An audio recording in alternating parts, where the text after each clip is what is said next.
Step into the realm of the unexplained with Paranormal M. Hit that subscribe button and enable notifications to stay connected to our latest stories that will ignite your imagination. Get ready for a journey like no other. Child Shadow Figure. Columbus, Ohio. About 3 years ago, I moved in with my girlfriend, and now fiancé. It took a couple of months to really settle in and feel comfortable. But when I did, I started noticing things.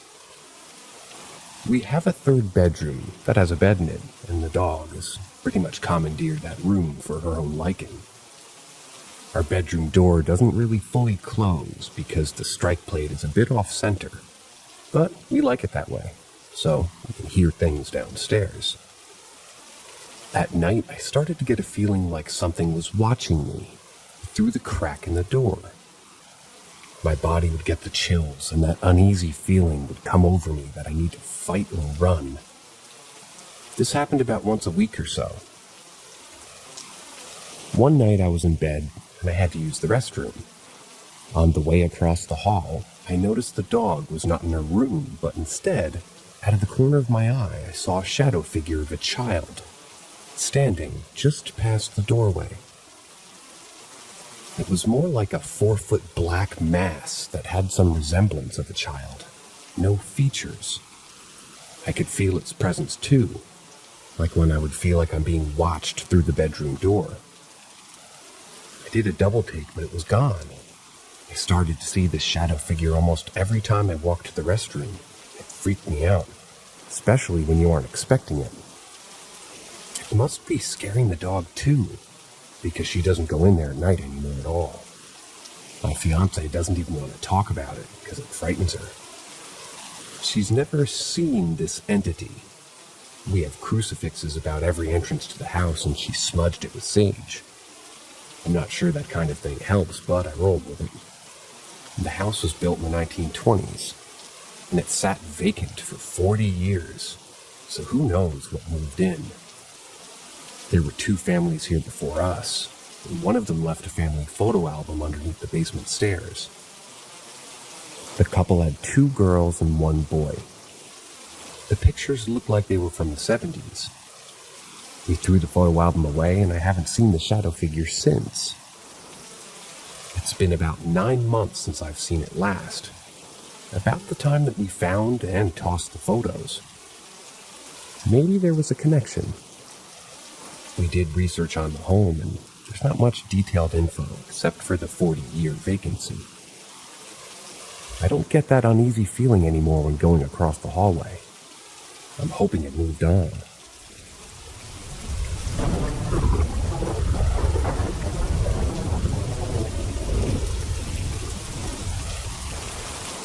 Valleydale Ballroom.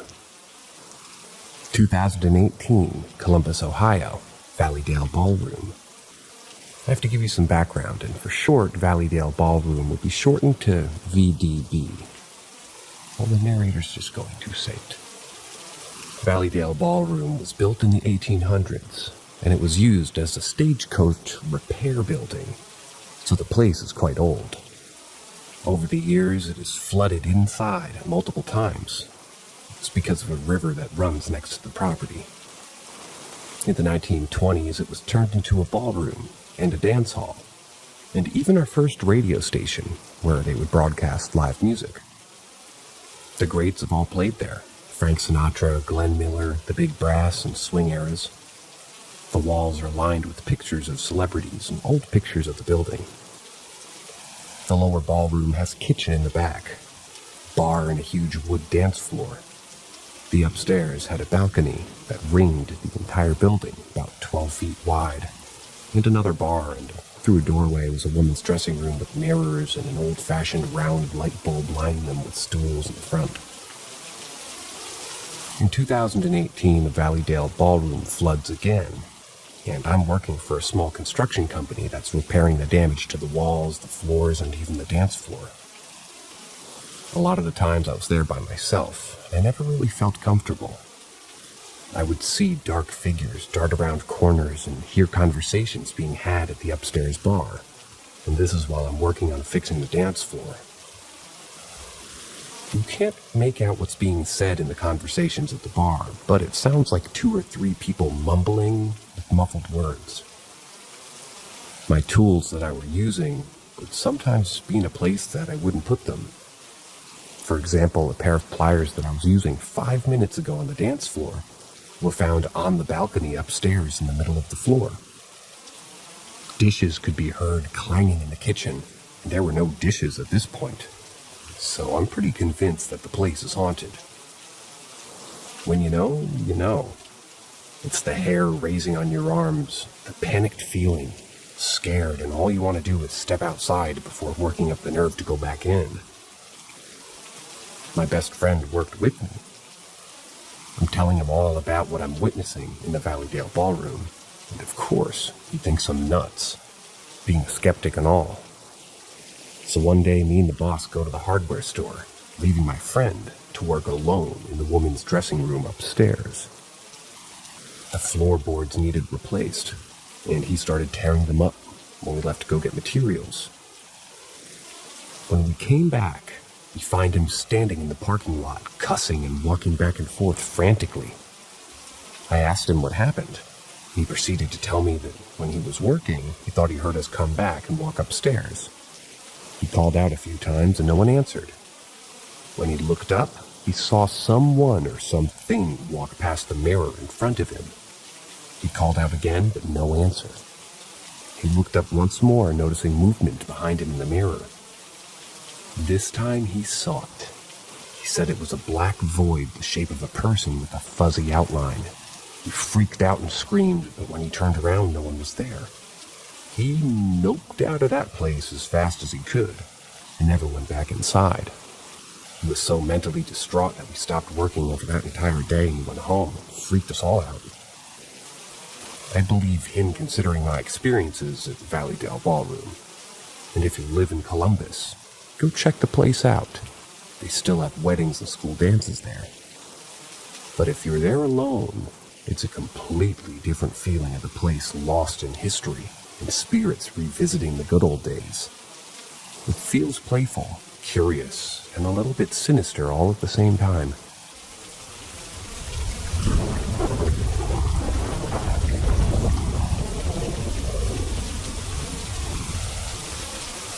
I'm sure I saw something this night. So I was watching the night sky at around 1 a.m., just observing and feeling aligned with the universe, and sending love to whoever might be out there.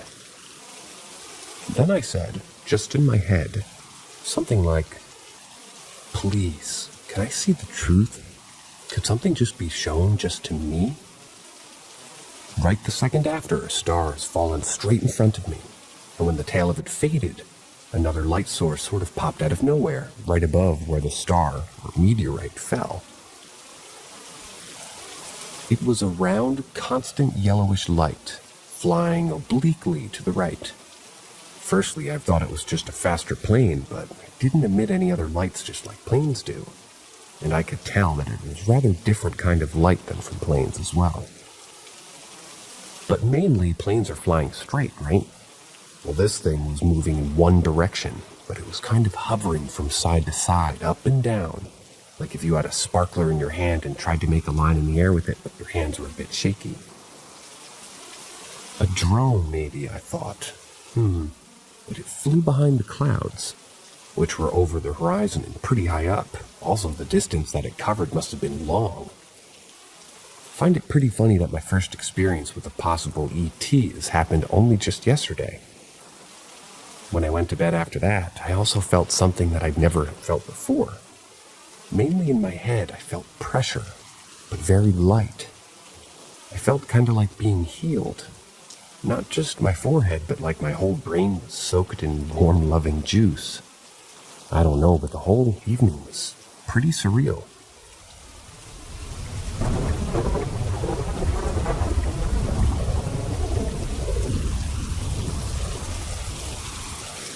The Hat Man. basically, like 2 years ago, I was at my girlfriend's house. There's a hallway which ends with the bathroom on one end. At the other end is my girlfriend's room, and her sister's room. We were just chilling in the bed, and I said that I have to go to the bathroom. It was dark outside, I believe, but there were several light sources, as I remembered that I had a pretty clear view. Right at the closing doors, some black figure entering the bathroom. It really seemed like he had a hat and a cloak. But hey, I'm not crazy, right? Thought that I just badly saw my girlfriend's sister. So I returned to the bed, and after like a minute, my girlfriend was on the phone and not really paying attention and said something like, why I didn't go to the toilet. I answered, obviously because your sister went in. Then I felt like I was in a classic horror movie. As she replied, but my sister isn't home at the moment. Nobody is except us.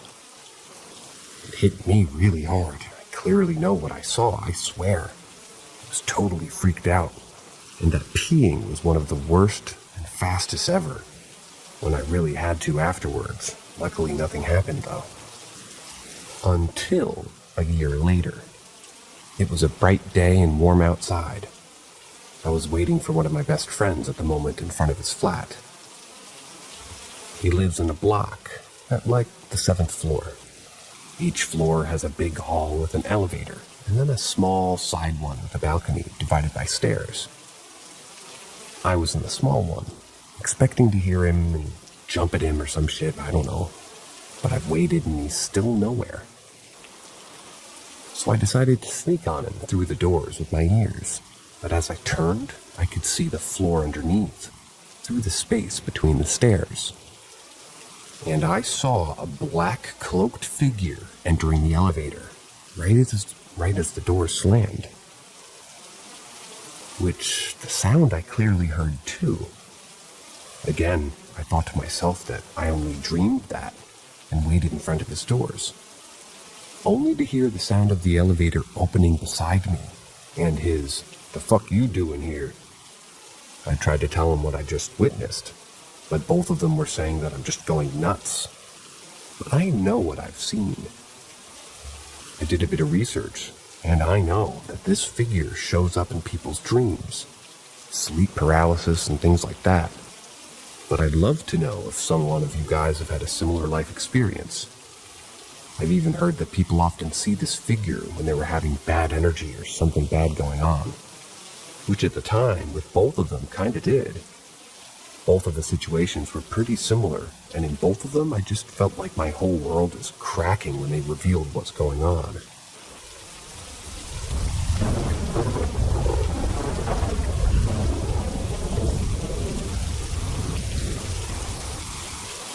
Something weird happened at my kid's pediatrician's office. Please convince me I'm just crazy. So for a bit of backstory, I grew up in an extremely haunted house for 17 years. No one will ever convince me that that house wasn't haunted, or that paranormal experiences always have a quote-unquote logical explanation. Always having a logical explanation is not really my own truth. In the past year or so, there have been a few questionable things that have happened in that house, and the one that I live in now. Mostly just things flying off specific tables in a specific dresser. But anyway, I took my youngest son to the doctor's a few weeks ago.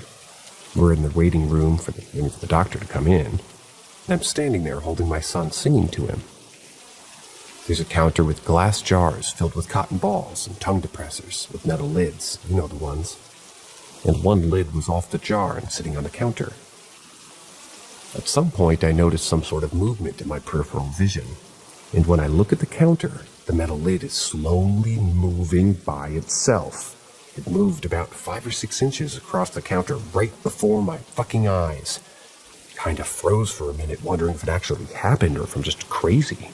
And then I picked the lid up to make sure there wasn't a big bug underneath it or something. By the way, there wasn't. And then the doctor came in, and I pretended nothing happened, of course, and we just left. The really weird thing is that when I first looked and saw the lid slowly sliding across the counter, it took me a second to even realize something was wrong and it shouldn't be moving. I don't know. I guess it's possible that it somehow was just in my head, but I really do not think so. There were no vibrations, at least that I could feel, or anything like that. There was a sink next to it, so I would assume pipes. And I thought maybe someone used one of the sinks in the room next to mine and it made it move. I just don't know, because I'm like 5 or 6 inches is a lot for something like that to move by itself.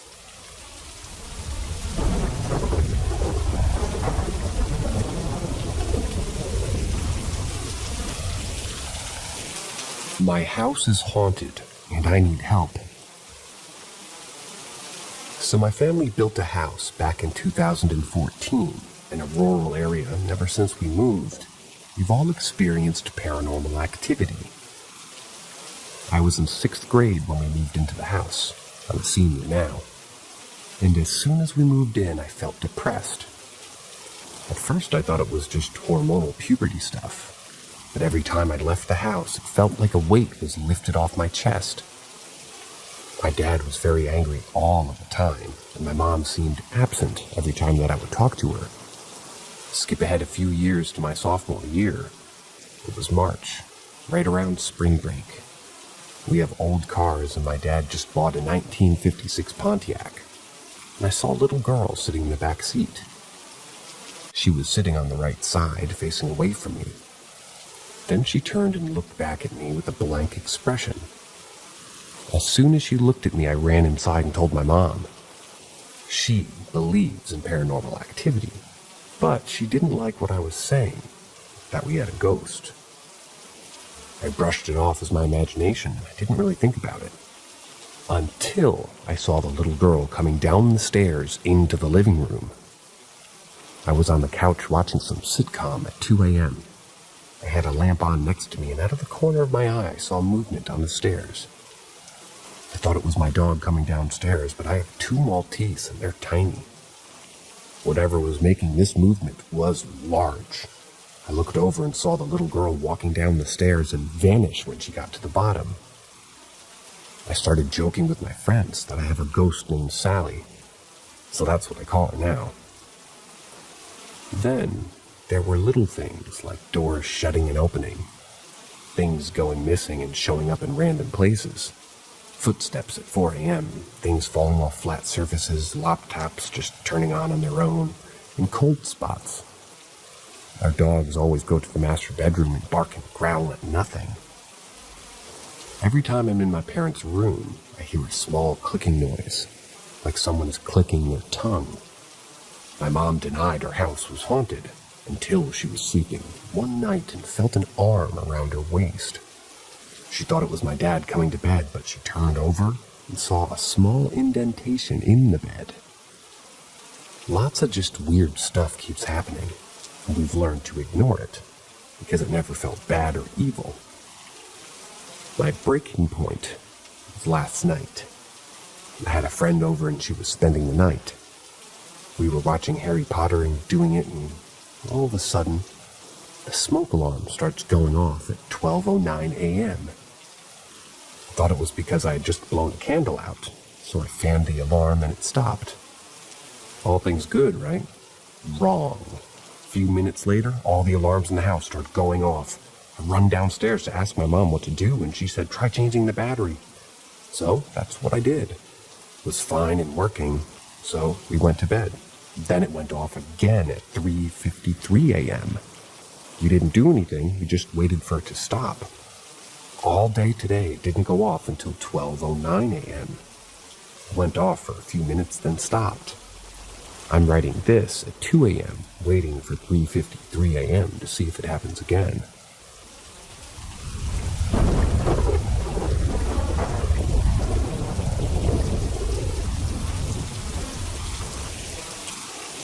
Ghost experience while living in Texas. This takes place between 2019 and 2021 when I was living in Texas. Me and my wife had moved from our apartment to a 4-bedroom house with 2 baths, and we were renting. One weekend, I got a few friends to help me move furniture, and every time we would come back with a load, a stuffed animal my wife had would be on the floor, and I would put it back. I kind of shook it off.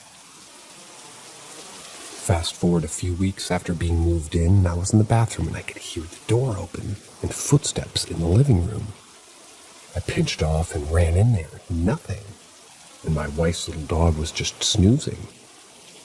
He always barks at everything, so I thought it was weird. This would happen a few times. Fast forward a few months and my son is born. We had set up a camera in my son's room and a monitor in ours. Once again, I'm home alone folding clothes, and my wife's in the bedroom, and I can hear the crib rattling, and I see his sheets moving. My son was with my in-laws at their house. I run in there and nothing, and I again hear it 30 minutes later, still nothing. Over months, I would have random occurrences like that. My wife said that she would also hear things when she was home alone. One night, I was doing dishes, and she was in the master bathroom brushing her teeth.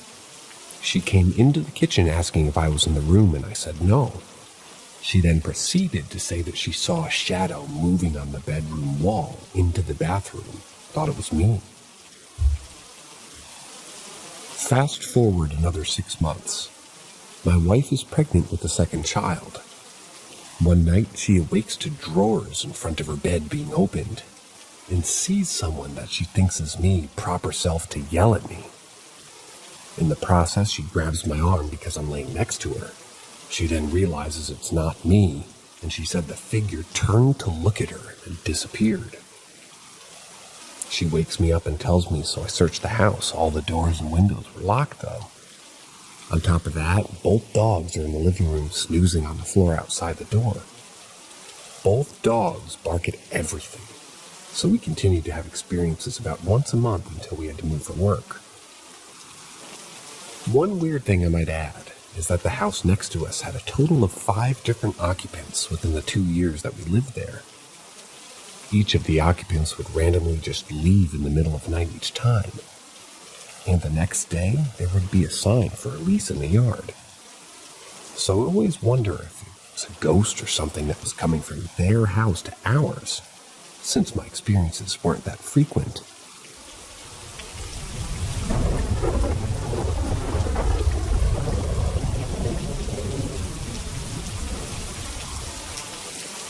Yet another weird experience involving my deceased boyfriend. Today was really nice, 50-degree weather in late November, and on my day off. As such, I decided to make a drive out to Griswold, Iowa, where he's buried. The church and cemetery in which he's buried is located on Junction 71 off Highway 92. Way out there, surrounded by nothing but farmland. This church really has no business being there. It's 5 or so miles outside of Griswold, with nothing really around it to justify it being there. It's quite beautiful though, and I'm sure that he would be happy with being there. But I digress. I pulled up into the grass to park in between some trees like I usually do, as this is where most people park for funeral and internment ceremonies. The album Wish You Were Here by Pink Floyd was finishing up as I shut off the car. I look into my rearview mirror above the windshield and I see a black figure quickly disappear behind a gravestone. It looked like a person standing, then quickly crouching behind it as though they realized I could see them and they wanted to hide. It was clear as day, so I investigated thinking that it might have been an actual person being sketchy. I didn't find anything. There's no way they could have ran off without me seeing them. I realized it could have been a bird or maybe a squirrel, but it looked bigger, and the action seemed intelligent. This isn't the first time I've had strange experiences in the cemetery, and certainly not the first time I've had strange experiences involving my boyfriend. Another time I drove there late at night. I had just gotten off work, and normally I wouldn't drive out there so late, but it was the 6-month anniversary of his death, and I had an extreme drive to go out there. However, as soon as I arrived and I pulled up next to his grave, I got an extremely pissed off vibe. Like someone or something really didn't want me to be there. It was so intense that I didn't even want to get out of the car. And like I said, this place is in the middle of nowhere, far away from any human civilization, save for a single house adjacent to the cemetery. There's no lighting in the cemetery, so this place is creepy and daunting as fuck at night. The only light was the moon and my headlights, casting an ominous glow onto the gravestones in front of my car. I drove an hour out there just to sit in my car scared shitless for 10 minutes.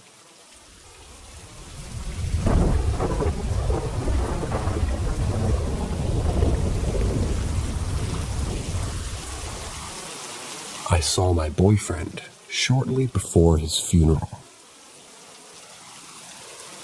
I lost my boyfriend a little over 3 years ago in a car accident.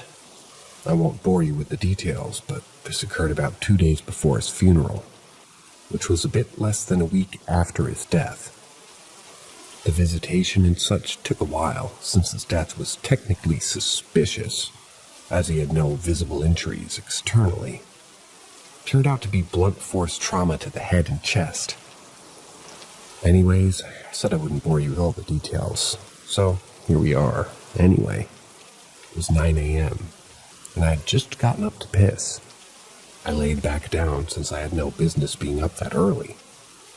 And within about 5 minutes, I felt something warm against my back. Thought my cat had snuck in while I was downstairs. So I rolled over to kick her out, since if I didn't, she would scratch and meow to be let out within 20 minutes and wake me up. But I rolled over and didn't see my cat. I saw him. He was lying there, pale and flawless, in his striped long-sleeve shirt that I still have to this day, and his favorite jeans. He had this blank expression on his face. He didn't look at me, he just stared at the ceiling, almost like a corpse, morbidly enough. I was in utter shock and thought maybe his death was really just a dream like I wished it was last week. I went to lay my head on his chest, but he dissolved into thin air. My head hit the bedsheets. I just sat there wondering what in the fuck just happened before I rolled over and cried myself back to sleep. To this day, I still have no idea what it was. Weirdly enough, after his death, I started experiencing rampant sleep issues, including sleep paralysis. And I wondered if that's what it was, but looking back, I never fell asleep. I laid there for a few minutes at most, and was still fully lucid through the whole experience. Not only that, but I was able to move. I remember vividly rolling over, propping up on one elbow, and going to lay my head down on him. I don't know if I believe in the paranormal or an afterlife, but I never had experiences. And yes, there's more than one, especially like this one, until after his death.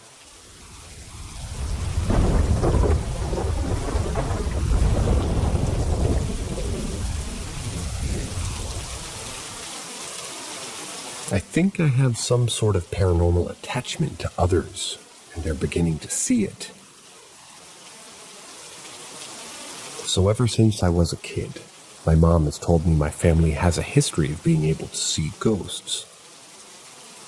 Well, I think I drew the short end of the stick, because ever since I was a kid, I've always felt like I've had something attached to me.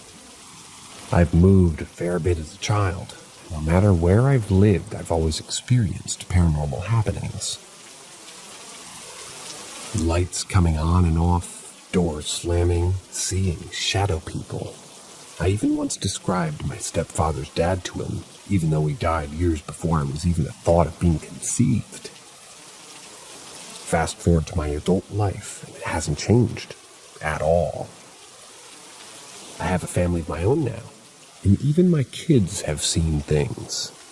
But what's really interesting about all this is now even people who visit my home are seeing things.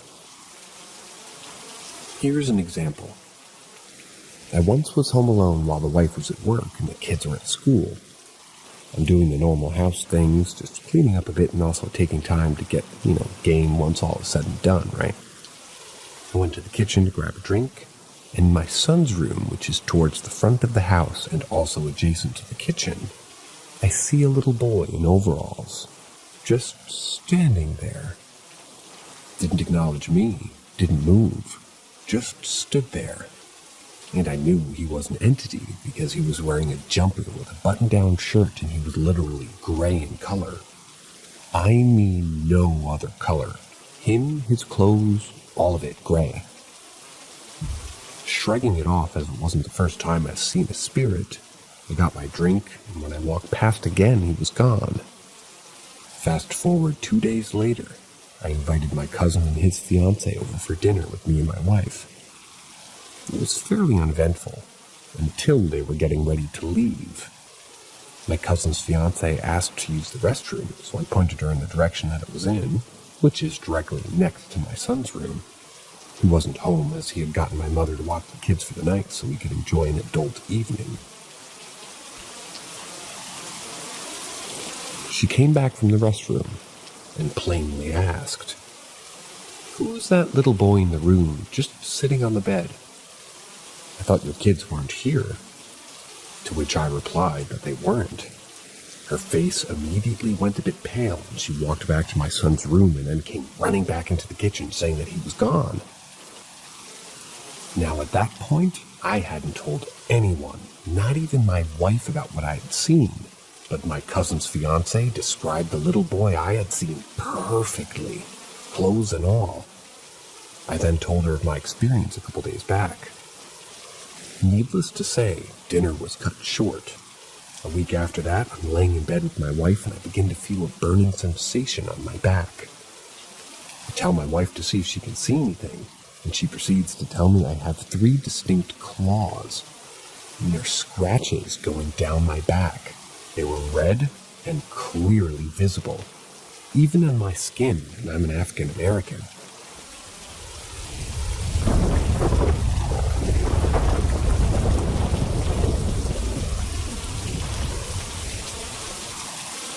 I think there's a child ghost in my house, or just following me. I feel as if I don't have much evidence, but I really feel like there's something in my house, or maybe something following me. It started when I was very young. When I was a toddler, I visited a family member. Whenever I was there, I would play hide and seek. Whenever my mother asked who I was playing with, I would respond, "The boy who lives here." There was no boy who lived there. The family member who lived there had children, but they were adults and moved away. My mother thought this was weird, but to be fair, she said I was kind of a weird kid, let's just say that. Even if this was an imaginary friend or something that I might remember him with, but I really don't remember anything about it. When I was a baby, I would have this lamb plushie who would have a voice box that would say prayers. This one time, my parents put me to bed and went downstairs. After a while, they heard a voice coming from upstairs. They went to check, and the lamb plushie left my cradle and ended up in the hallway against the wall. It was saying a prayer. My parents threw it out. My father doesn't believe in ghosts, and even he doesn't have an explanation for that. After a few years, we moved away into a new house. I was maybe around 5 or 7. I was laying in bed. Through the corner of my eye, I saw movement. I looked up and saw a short figure run across the hallway, coming from my sister's room. I got up and looked around and saw nothing. My sister was still in her bed. Sometimes I feel my hair being pulled lightly, and went back and I saw nothing. Sometimes I hear whispers of my name and other things too.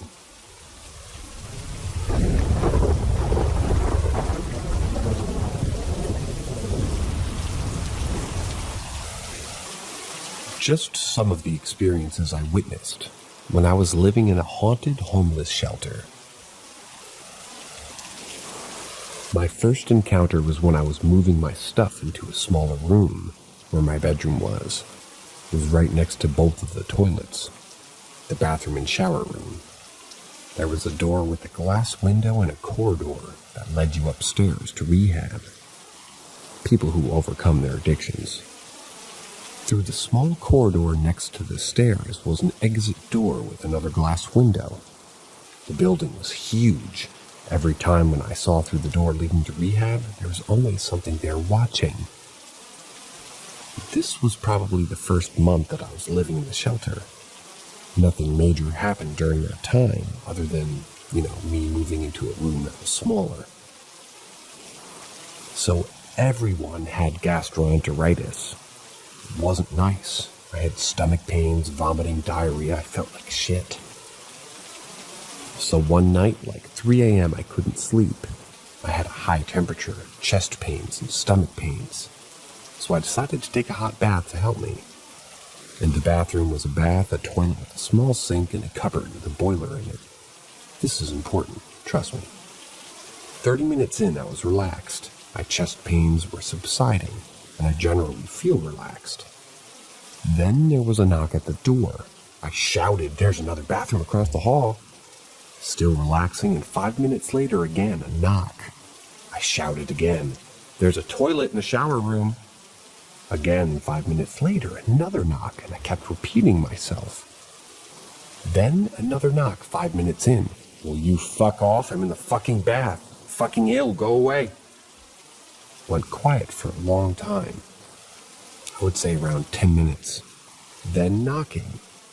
I got up, opened the door, and no one was there. I'm like, fucking kids disturbing me when I'm fucking ill. So, 30 minutes went by, and I was ready to leave the bathroom. All of a sudden, the knocking on the door was so hard, I thought the door would come off. Then the boiler room door knocked and swung open. Got my shit and left. So, there was a little living room upstairs where the bedrooms were. All the girls called it the Dove Room. Every time I would go into that room, I swear I could hear people talking and the TV on. But when I walked in, nothing. Most of the time, that room was pitch black. So all of our rooms had safety guards on the windows, and they could only be opened so much, and then there's another guard so you can't escape. Next to my room was another room. Everyone said that's the most haunted room in the building. A girl moved in, and I became friends with her. Not friends now, though. But one of the staff asked me if she was in, and I'm like, nah. She left ages ago. Why? Her face went white. Apparently, the staff tried to talk to the girl, but instead was talking to another girl saying that she left then closed it. But that girl was dead. No idea her name, but she committed suicide by jumping out of the window. She left her 6-month-old kid in the room. The next morning, they found her dead on the ground. Ever since then, she was haunting that room. There were 2 little girls, 4 and 7, that just came in. I think the mother had domestic abuse situations and had to leave. The next few days later, I was talking to my boyfriend on a call through FaceTime, and I heard the girls screaming. No one was coming, so I went to the bathroom, opened the door, and they were crying in hysterics. They both said a man was holding the door, and he wouldn't let them out. Strangely, when they said that, I looked up where the toilet was, and I saw a black figure. I grabbed the girls and took them to the mother. After a few days, I kind of forgotten about that black figure in the bathroom. So, when I was in the main hall talking to the girls, there was a new family. They had just moved in on that day. She had 3 children, 2 twins, a boy, and a girl. And they were like 5 years old and a young boy in his early teens.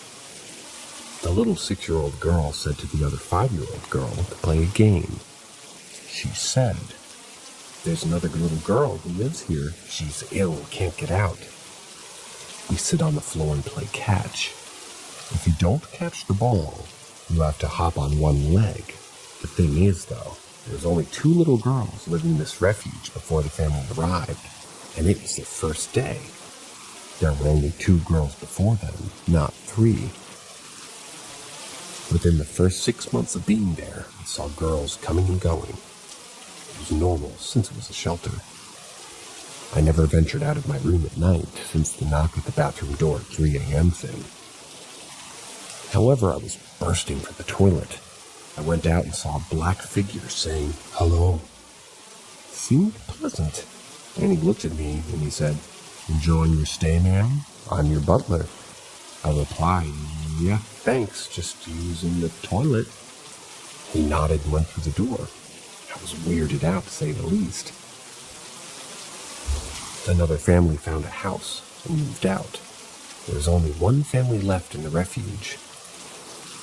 One day the twins were screaming so bad the staff had to calm them down. They said in the bathroom there was a man scaring them, calling them names and holding them in the bathroom. The little girl crying her eyes out. He was naked and he had red eyes. I thought he was going to eat me. He said, and he was going to eat me. I don't want to go near that bathroom. After a while, I kind of understood why so many people didn't go to the toilet at night.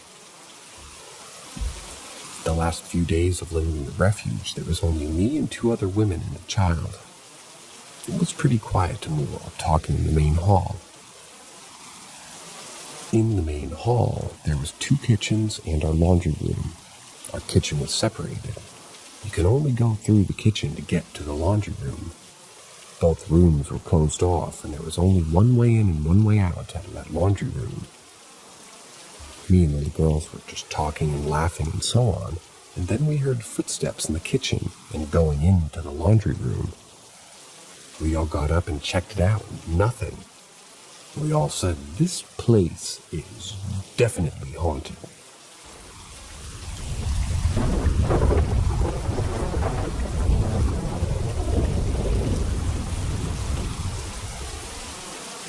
Something in the road.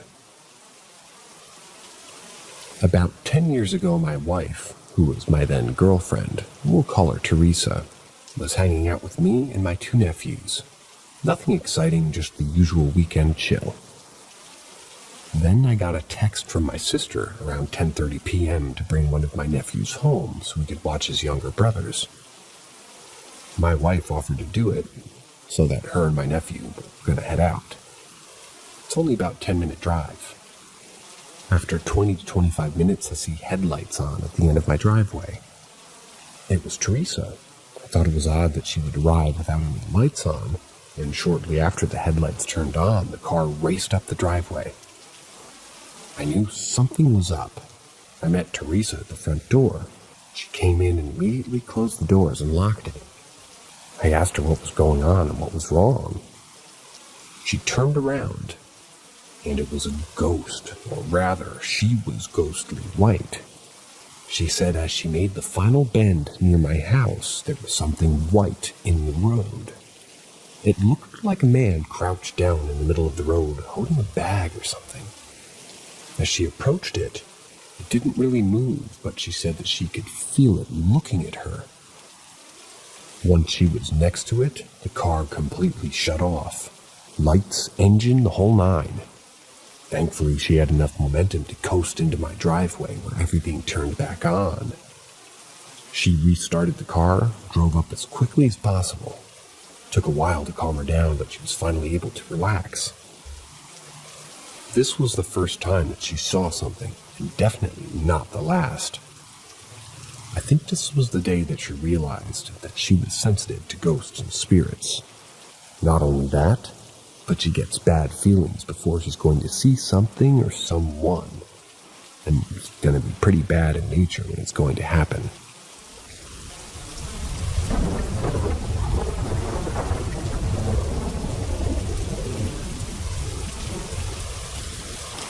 Don't go into the basement after dark. About 7 years ago, one of my best friends, James, was living with his girlfriend, Sarah, in an older house.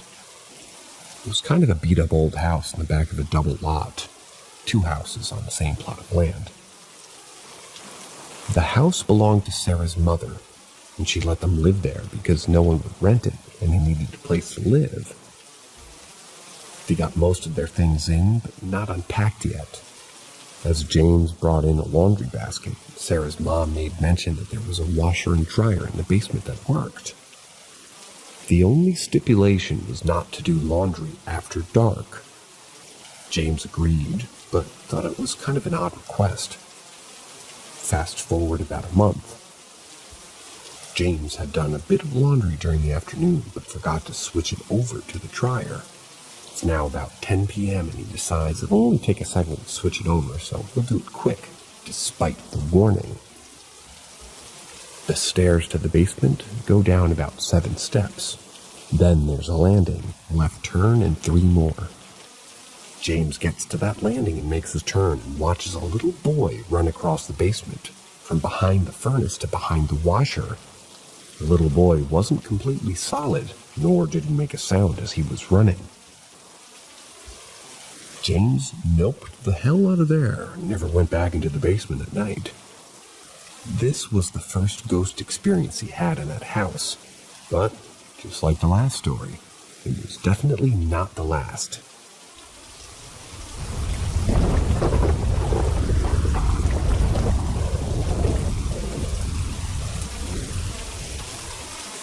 James and Sarah's house.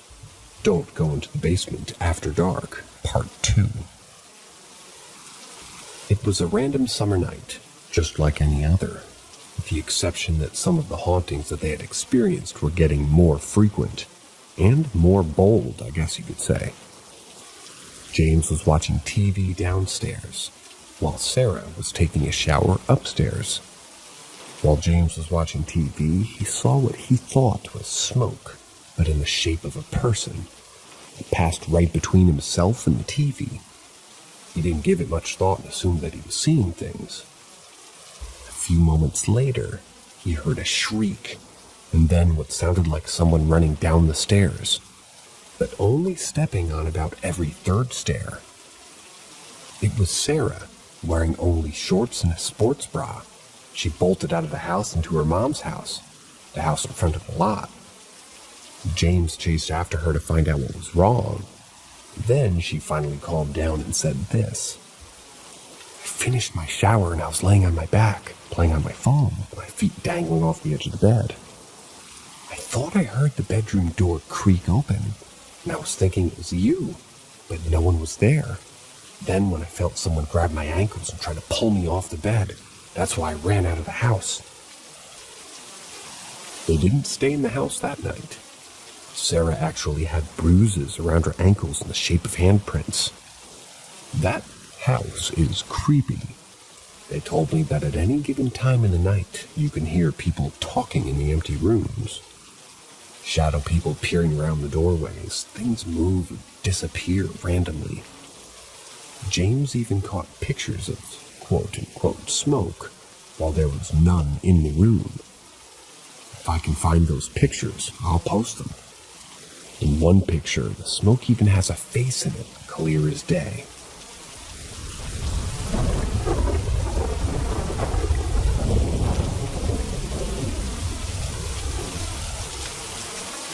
My experience with shadow people. In my childhood home, my mom and I lived with my grandmother, where our bedrooms were in the basement. The way to our basement was laid out, relevant later, was that after coming down the stairs, there was about 20 to 30 feet long, 15 to 20 feet wide main living area. About 10 feet along the right wall was about a 15-foot break in the wall that had a compartment, quote-unquote, which is where my bed was. If you stood in front of the compartment, the right wall was solid, but the left wall was like a half wall that led to what was supposed to be the kitchen. We used it for catnip, by the way. And where there was an entrance to this quote-unquote kitchen with no door. From the entrance to the basement, in the back left corner were two doors, one on the left wall that went to my mom's room, and one on the back wall that went into the bathroom. And then in the bathroom, there was a door that led to my mom's room as well. The first time I saw it was at night. My mom worked long, late-night shifts and would frequently get home around 8 or 9. On this particular night, I was next to my bed, where I could see the whole living area, playing with my Legos.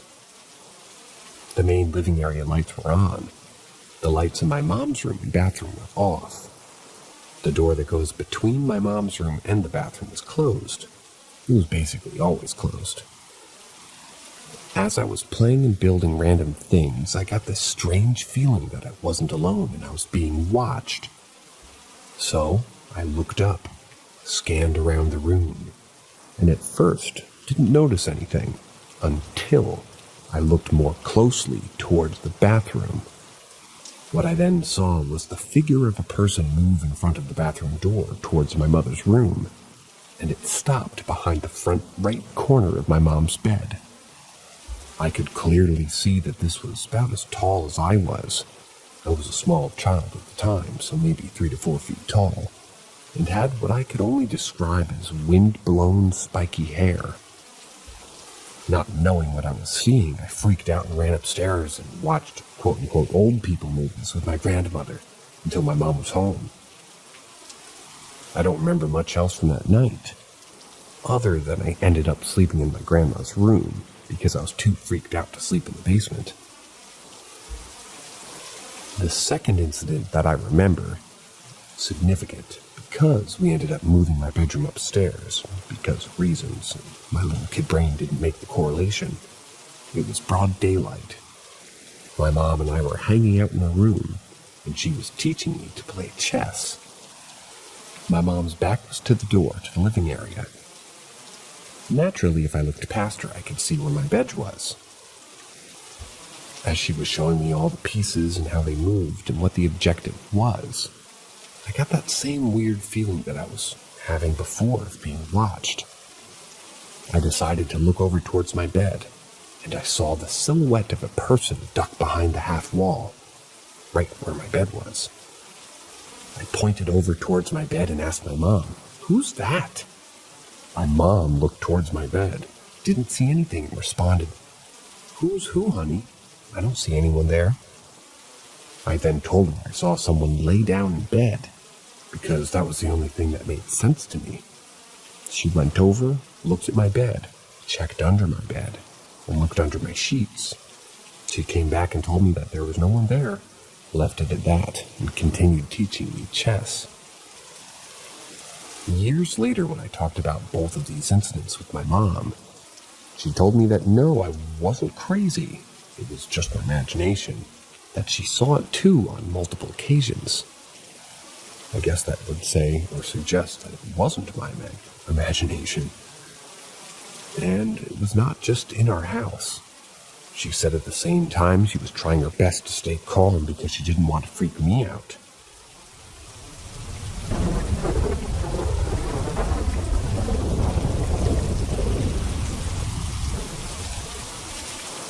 My worst nightmare came true.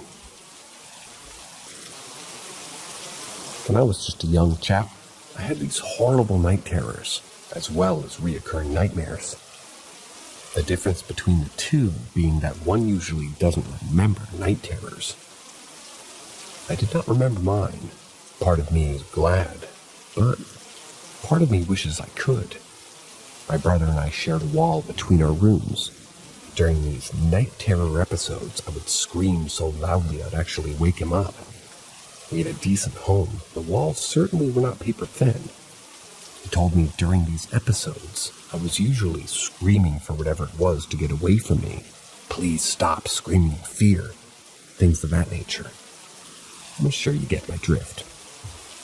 I'm unsure if my night terrors and nightmares were interconnected. My gut tells me yes. During these nightmares, a little old evil woman would break through my window, proceed to terrorize me and snatch me from my room. I don't recall actually seeing her, like a broom or anything like that, but she was an evil old lady and she stole me through my window. So of course, I rightfully named her the Witch. The Witch looked like a tiny old lady. She was hunched and had a large curve in her spine, and she carried a gnarled wooden stick that her hand would rest upon. She wore a brown robe, but it was made of really thin material. Cloak, I guess you could call it. It had a hood. She moved demonically fast, completely unnatural. Often she had a large grin on her face, but it was a grin fueled with hatred. Cannot tell you how badly she scared me. There are no adjectives in the English language that can properly convey the fear I felt when confronted by her. The nightmares weren't always the same, but they were very similar. I could never remember anything after she took me, but I somehow always knew that there was more to the dream. I know that sounds weird, but it was like the memory just went black after she took me. I remember one occasion very vividly. I remember being awake. That's what's weird. My bed was against the wall where the one window in my room was. I heard a loud buzzing. The glass to my window exploded. I can still remember the shattered glass raining down upon my skin. This was preceded by something to the effect of a whirlwind inside of my room. My memory then goes blank, and the next thing I remember was running to my mom's room, scared out of my mind. Fortunately, there isn't much more to say about that dream itself. She came, she terrorized, she took me. That was that. This is where I get to the really weird part. When I was somewhere around 8 years old, I saw her in real life. I don't believe that this was my mind playing tricks. Of course, I've considered it, but I really don't believe this to be the case. I was in Rite Aid with my mom. The store had one entrance for customers. The counter ran perpendicular with the shelves. And when you walked in, you were at the beginning of the long counter for checkout. When you walked in, if you looked to the right, there would be the first aisle down as you stepped forward. It went on just like that till you reached the other wall of the store. Perpendicular shelves to the right with the counter running parallel to the left. I went to look down one aisle and there she was. First, I thought it just had to be my imagination. That it had to just be an old lady that maybe looked like her. The thing that really solidified it wasn't even what happened next. It was when I first saw her, she was facing me and made eye contact. My stomach dropped immediately. I couldn't believe what I was seeing. I turned away out of fear and she started bolting down the aisle. Not towards me, thank God, but towards the back of the store. I should add that I was on the other aisle in the back that connected to the other aisles, just like any other store.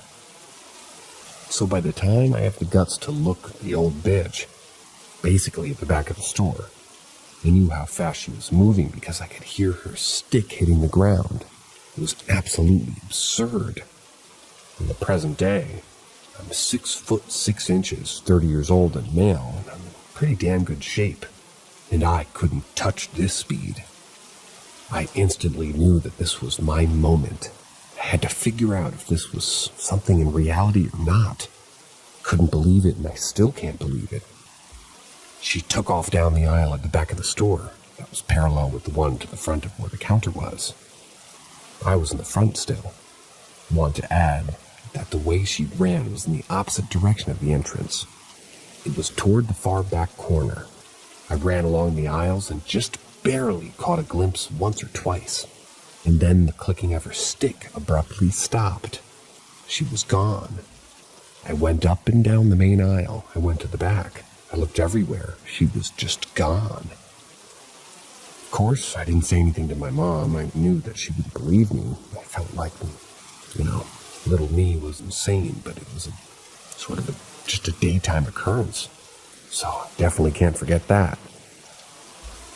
And that's what cemented the entire phenomenon of the witch for me. It convinced me at a very young age that there is much more to this reality than meets the eye. I've searched far and wide, hoping to find someone with a similar experience, but I haven't really had luck.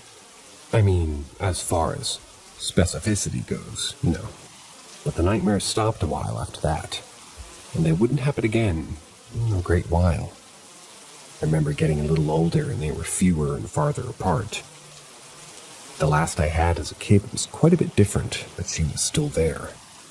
I was in a grocery store, and all of a sudden I looked down the aisle, people just bagging, and there she was, staring at me with that malicious fucking grin. She looked like an absolute maniac. But I didn't turn away in fear. I stood my ground and I stared back. In my mind, I told her basically to fuck the fuck off, and I wasn't scared of her. She kept staring, and my vision zeroed in on her eyes until they were so close I could no longer see her. Then I woke up. The nightmares totally stopped after that, but they started again at another point in time. I can't recall in my childhood years whether or not I'd gotten sleep paralysis. But as I got older, around 20 years or so of age, I began having rare occurrences of sleep paralysis. Every time there would be, almost always in my doorway, it would be her, just standing there. Then she would bolt over to my bed and terrify the living fuck out of me, poking and prodding me with her bony-ass fingers while hysterically laughing like a goddamn lunatic. I hate it with a passion. I wouldn't have written this here if it wasn't for this instance in the Rite Aid. It makes me believe wholeheartedly that there's something more to all of it.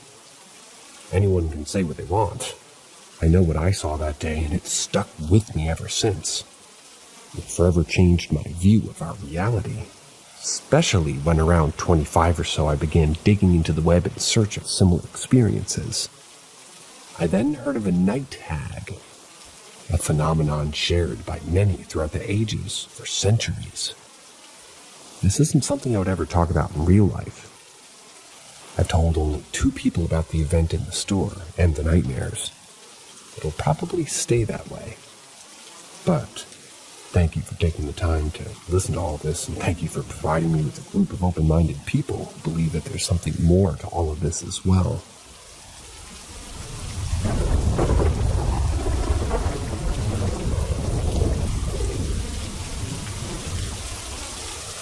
My brother passed away, but he let me know he's still with me.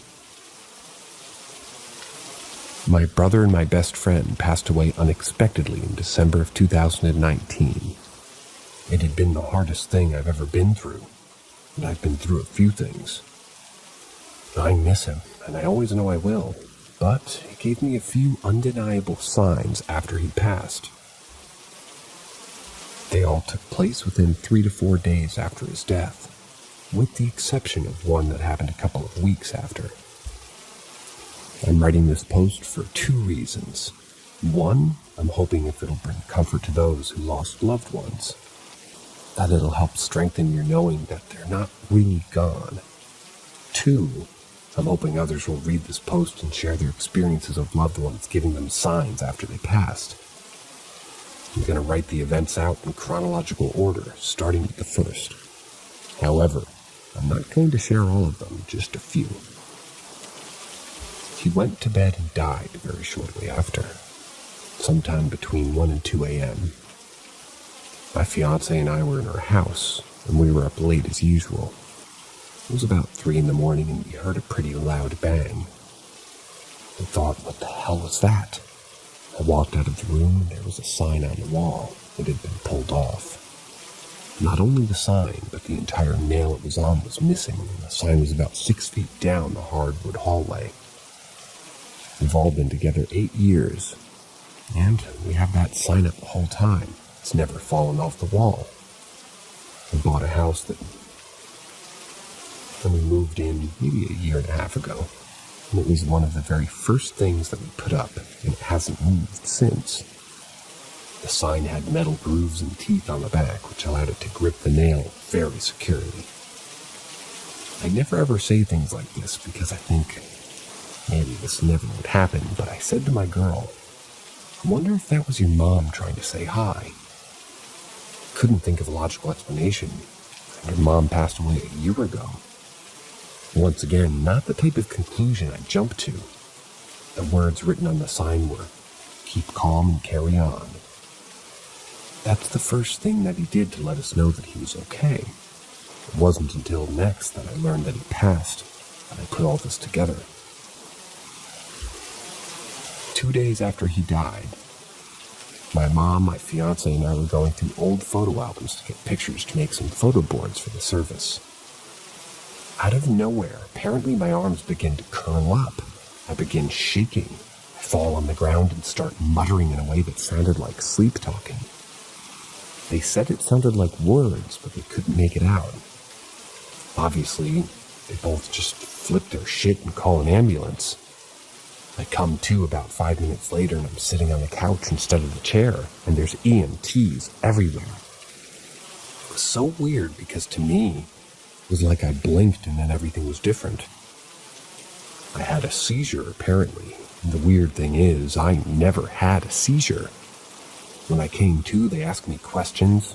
I was definitely a little bit out of it, and part of my recent memory was gone, but I did know what year it was, and who the president was, all those questions. What's weird about this is when I came back to, all I kept repeating was, all I know is I was talking to my brother. I kept on repeating that, but said that I can't remember what we were talking about. This is pretty weird shit, in my opinion. I've heard people get regression hypnosis done to help recall memories. I'm going to look into it and try it, maybe. Maybe I did talk to him, though. Never had a seizure, as I said, and when I came to, all I knew was that I was talking to my brother. Okay, so here's one y'all will probably think is the craziest. 3 days after he died, it was night before the service. I was on my way to my dad's, and we were having a small get-together with family. I saw that I got a Facebook notification. I rarely ever go on Facebook, but the one thing I always do check is my memories. I check them every day, and anytime I catch that notification. I should have seen this post once a year the past 9 years, but the weird thing is that I only ever saw it one time. That was 9 years ago, when my brother wrote it on my wall. I haven't seen it since. Anyways, we both love the band called Tool. They're our favorite. Have been for a very long time. He had posted some Tool lyrics on my wall exactly 9 years prior to this particular date. Another weird thing to add here is that he rarely used Facebook either, and if he ever posted on my wall besides this time, it would have been once more, tops. So, I'm on the way to my dad's, and my girl's driving, and I open my memories. And this is what I see from him written directly on my wall. Fetch me the Spirit, the Son and the Father. Tell them their pillar of faith has ascended. It's time now, my time now. Give me my wings. My jaw about hit the fucking floor. There are just so many weird things about this. 1, he wasn't religious. 2, he never wrote on my wall. 3, what are the odds? I could go on and on with my thoughts, but I'm going to spare you. I know in my heart it was him telling me that it was his time. Somehow, the universe allowed this. I've never believed things were destined to be, but this really has me questioning everything. And I gotta admit, I find immense comfort in this. Next is one that may not seem as weird to you, but it was a huge one for me. We were very connected. And excuse me for being even more woo, but I just know it was him. My girl and I got back to my house from cleaning out the apartment. She got out of the truck and went inside. I got out a minute later, and as soon as my feet hit the ground, there was 3 very loud owl hoots in a row from the woods across the street. It sounded like it was so close if it was like the owl would be sitting right at the edge of the woods. There's more to this, but I just want to add that I absolutely love all animals, but I have this weird thing about owls. Like if I could be any animal without second thought, it would be an owl. I absolutely fucking love owls. Me too. I've never seen one in real life, so I immediately was like, what the hell?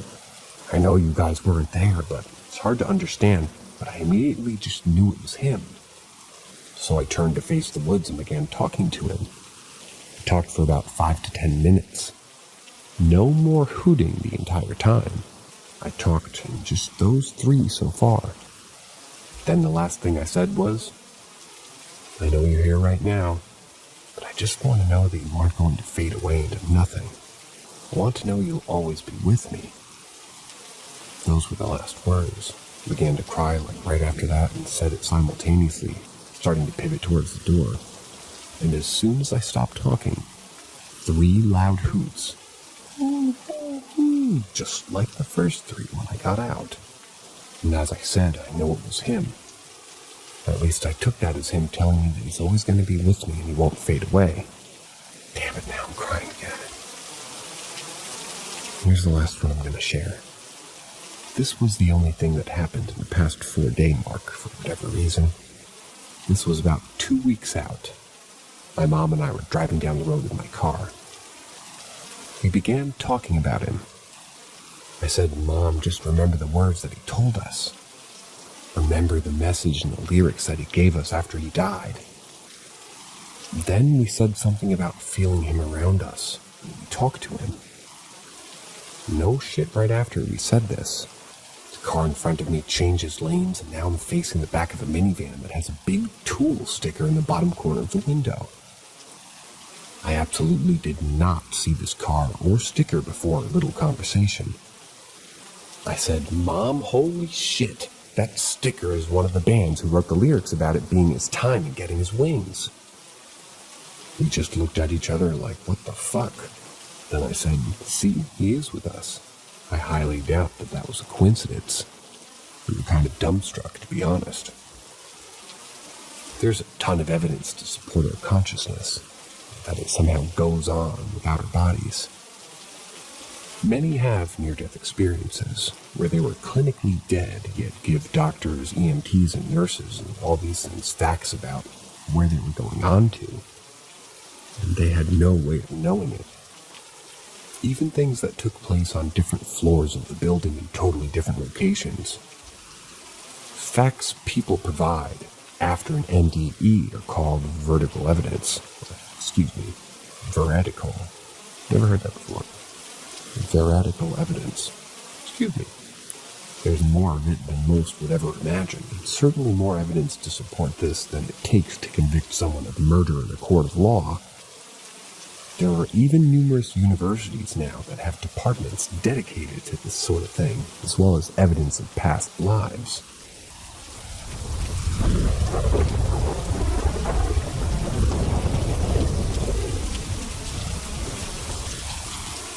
Welcome to the world of Paranormal M. Subscribe and turn on notifications to stay tuned in to our captivating narratives that push the boundaries of belief. Prepare to be awed by our latest tales. The Mirror Ghost. Experienced something so fucking creepy I was an insomniac for weeks after this. I'm usually known for having a highly logical and realistic approach towards life. Hence, I was against comprehending the whole ghosts, paranormal, or supernatural experience thing. But, ever since this occurred, I've remained silent and neutral to the whole debate, attempting to observe and read and learn more. The room where this happened was previously used by my late grandmother, who had passed away around 6 months before this incident. It's important to visualize the room to understand the incident completely.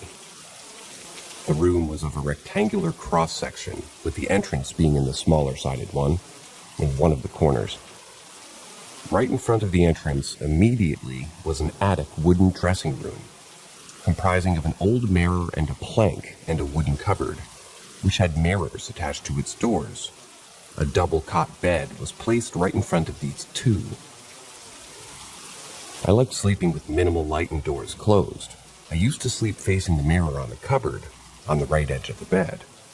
I was in a deep sleep when suddenly around 3:30 a.m. I got up with my heartbeat pumping high and me sweating profusely. I was feeling feverish and weak. It was an extremely unnatural vibe. These things didn't make much sense to me. I tried to calm myself down, checked the time, and decided to go back to sleep. This whole experience was around 8 to 10 seconds. Now is when things got extremely bizarre.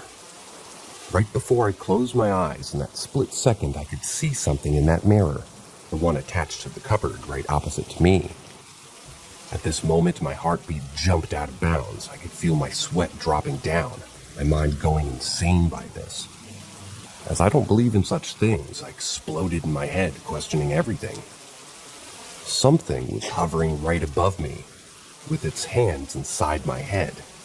It was made up of bones, with its head looking like that of an alien organism, with weird facial hair over an unnatural skull structure. The face was very disfigured, almost insect-like, and it was hovering in raggedy gray-colored clothing. I had to see it again to make myself sure that I wasn't just paranoid or insane. So, after 2 to 3 seconds of panic, I opened my eyes and looked in the mirror. I find it still above me with its hands deep inside my head. It was doing something. The moment it noticed me watching in the mirror, it started moving along the edge towards the dark corner which was adjacent to the entrance. Now I turn to my left and see there's nothing. I turn to the cupboard mirror and I see it hovering away. Turn back to the left, yet again nothing. Turn to the dressing table mirror again and I could see it hovering towards the corner of the room. Well, I couldn't see the same when I turned my head, so by this point, I was a shell shock. Goosebumps all over, in a complete state of panic and paranoia, moving my head left and straight repeatedly as I watched it hover to the corner of the room and vanish into thin air. At this point, I couldn't control or calm myself as I attempted to go about it with logic. It just didn't seem to make any sense. I saw that thing clearly in the mirrors while I didn't see anything outside of it. I turned on the lights and just stayed up Googling about such experiences, trying to get myself out of the panic and shock. It took me weeks to get myself sleeping normally after that.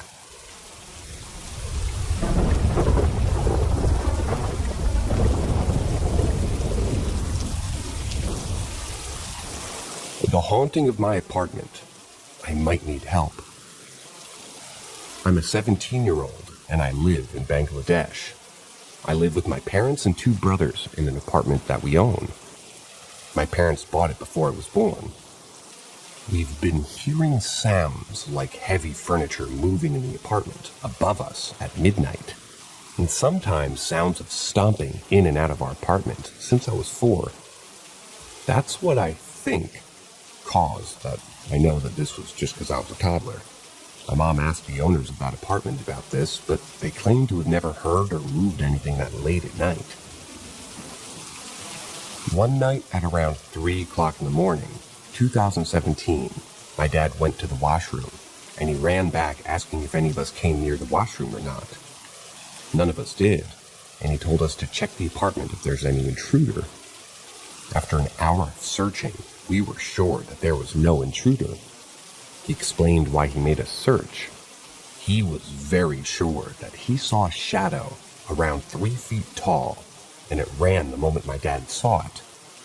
After a few months of this incident, my dad felt something pushed him in the washroom. In April of 2018, my dad saw the shadow again. He called us right at that moment from our room at the hour of 2 o'clock at night. This time I told everyone to be quiet and stay in my room.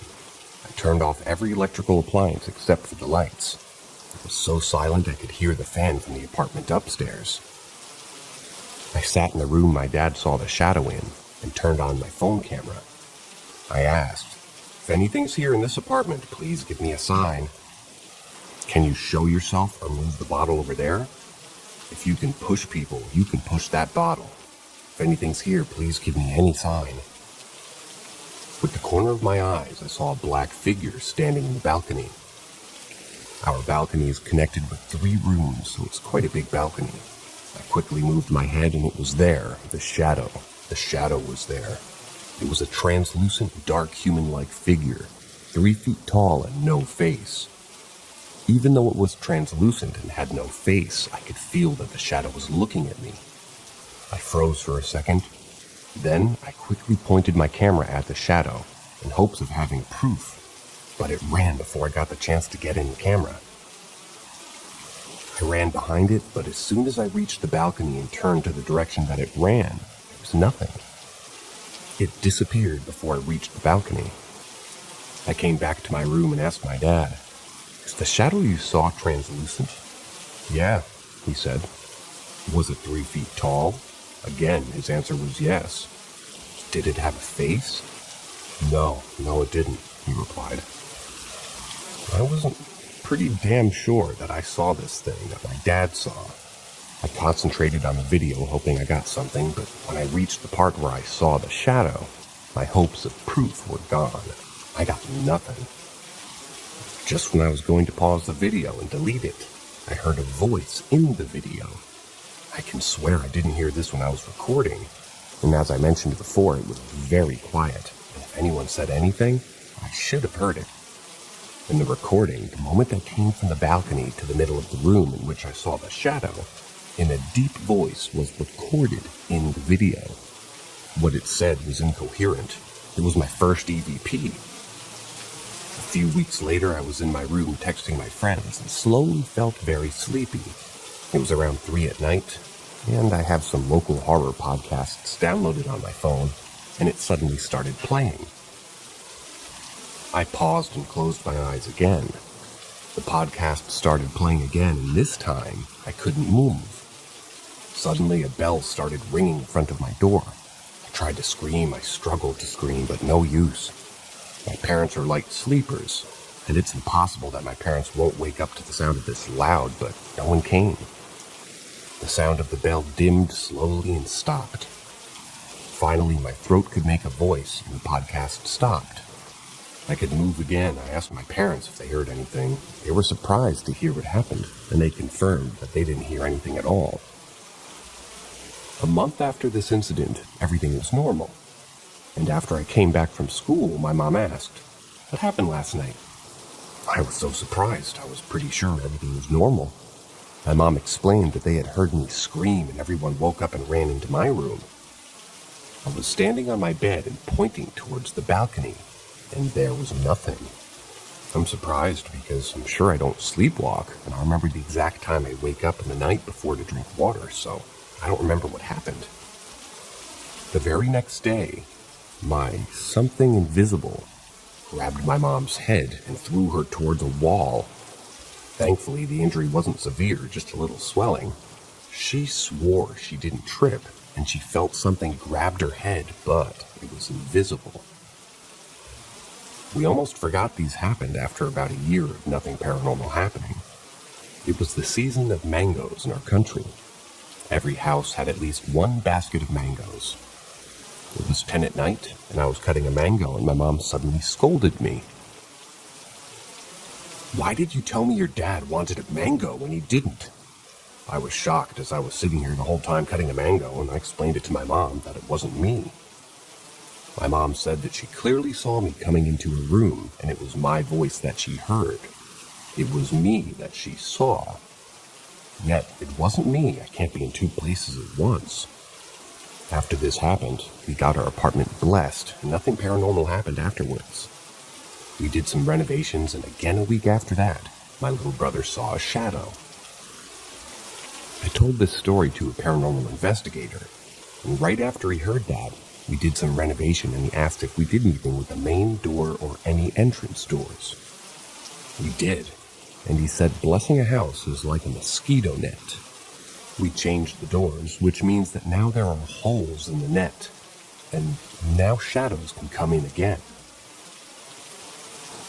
In May of 2020, I discovered long, straight scratches in my back from the top end. It's impossible for me to scratch my back like this. And one day in the middle of May, I heard a knock on my door. The door was open and there was no one standing there who could knock. A minute later, I heard the knock again, and this time, I turned to see immediately that no one was there. The 31st of May 2020, at 3:50 a.m., my older brother ran into our parents' room and told them something grabbed his hand and pulled it. He didn't see what it was. I'll keep you updated if anything happens. If any of you know what this is and what I can do, please leave a comment.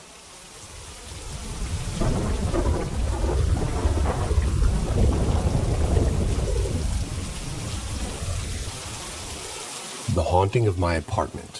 Footsteps. It was the 1st of June 2020. I tried sleeping in my younger brother's room since the charging socket is near the bed, and he sleeps with our parents. After 12 o'clock, I heard 2 footsteps. Maybe from the apartment above ours, but my bed vibrated. It vibrated as beds normally vibrate when somebody stomps near it. After 2 or 3 minutes, I heard the footsteps again. I turned on the lights, but there was nothing. I ran out of the room and filled a bottle of holy water. I came back in the room, and a few minutes after, I turned off the light. I heard the footsteps again. I sprinkled some holy water in that direction, and again, after a few minutes, I heard the footsteps again. This time, I sprinkled holy water in the whole room, and the footsteps were gone. An hour or 2 went by, and suddenly I heard 2 footsteps, and my bed vibrated again. I was too tired, so I was sprinkling holy water in the direction, and I fell asleep sprinkling it. June 2nd, 2020. I turned off the lights in that room, and as I went to bed, exactly at 11:45, I heard 3 footsteps. This time, I noped out of the room and slept in my own room. I told my mom to be in that room for her midnight prayers. I made an excuse that I'll be in the room that she normally prays in. The next day, she told me she heard footsteps in the room that night. Now, I'm sure it isn't playing in my mind. I forgot to record the date and time, but this time, I tried to record the footsteps. Every night any of us try to sleep in that room, they hear the footsteps. As soon as I heard the footsteps for the first time that night, I went to my elder brother in the next room and asked if he heard any footsteps himself. He didn't hear any, so I think it isn't the apartment upstairs. I went back in the room and sprinkled holy water on the bed and on my, whenever I heard the footsteps to make sure I don't get attacked. When I replayed the recording, the noise from the fan was too loud to hear anything else. 26th of June, 2020. This night, I tried to record the footsteps. Again. I turned on the AC this time instead of the fan, and I kept the recorder on. After 1 o'clock, I heard the first footsteps, just like every time the bed vibrated. Again, after a few minutes, I heard footsteps. I hear 2 or 3 footsteps every time. It's just the usual. To mark the time I heard the footsteps, I said something out loud after the footsteps. So when I hear the recording, I know when I heard the footsteps. My mom's phone was with me, and she had an alarm for 3 o'clock. The moment the phone vibrated, the footsteps went crazy. I heard 20 to 30 footsteps in a row. It's way more than usual. It sounded like the invisible entity was almost running around in the whole room. I sprinkled holy water immediately, and I screamed out a prayer. The pace of the footsteps increased while I was praying, and the second the prayer ended, the footsteps stopped. Nothing else happened that night. As I replayed 3 hours of recording the next day, I heard sounds of breathing or growling, or perhaps a faint voice, just when I heard the footsteps, but no footsteps were recorded. Strangely, what I heard wasn't recorded, and what I didn't hear was. In the recording, I was sprinkling holy water as the footsteps went crazy, and I heard a voice. In my language, it whispered, "What is this?" Then a normal voice, "Oh, this." After this was recorded, I started praying, and nothing unusual could be heard while I was praying.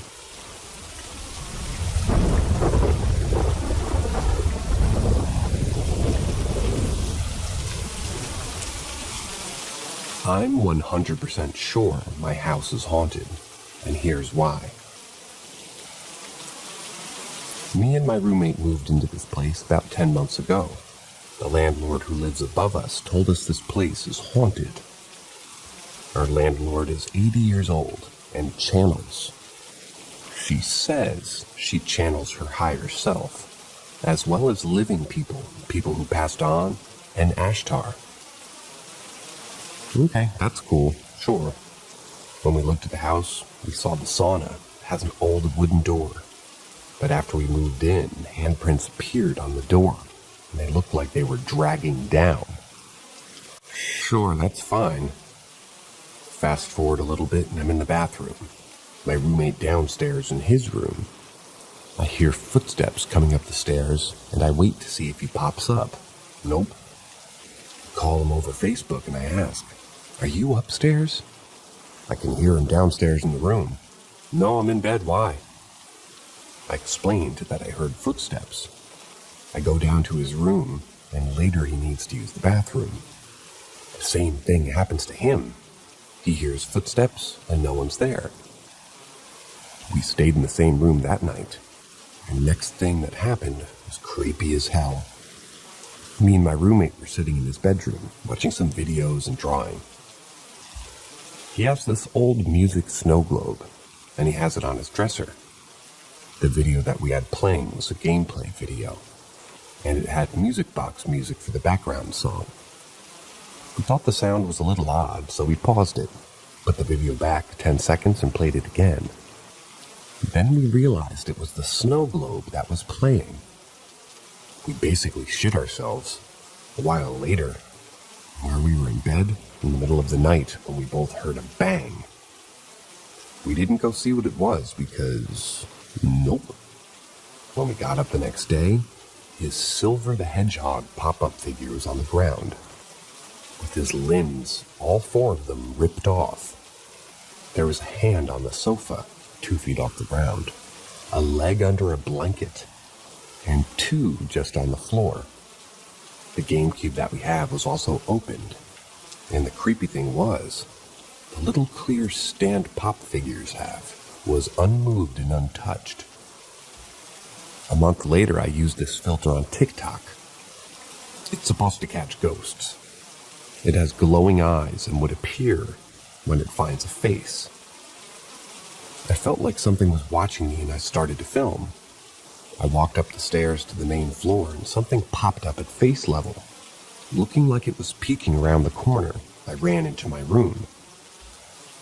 A week ago, our landlord was out for a family thing, and we heard someone running up and down the hall at like 11 p.m. at night. We heard banging and thumping. It sounded like someone was dropping like 45 pounds.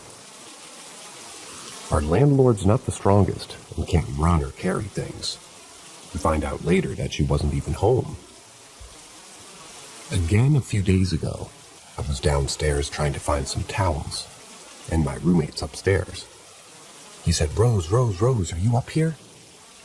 I replied with just, "Nope. Why?" Not even a minute later, I hear something loudly whisper in my ear, "Pookie," which is just a weird thing to me, and my roommates say to each other. I jumped out of my skin and looked at the door, wondering if my roommate snuck up on me, but he was upstairs, still in the bathroom. 2 days ago, I cleaned the bathroom. All was good. Like, I was proud of that room. Yesterday, we found a dead spider on the dresser. Today, all the legs were ripped off and placed around it. We constantly feel like we're being watched, and we always hear footsteps. Have you ever felt like somebody is giving you a death glare? You can imagine it. You can feel it. But when you look around, no one's there. That's how we feel a lot. When we come home from work, we can feel it looking at us through the window. But we're moving soon, and it's starting to get worse. We mentioned moving before the whispering in my ear. I don't know if it wants us to stay or go.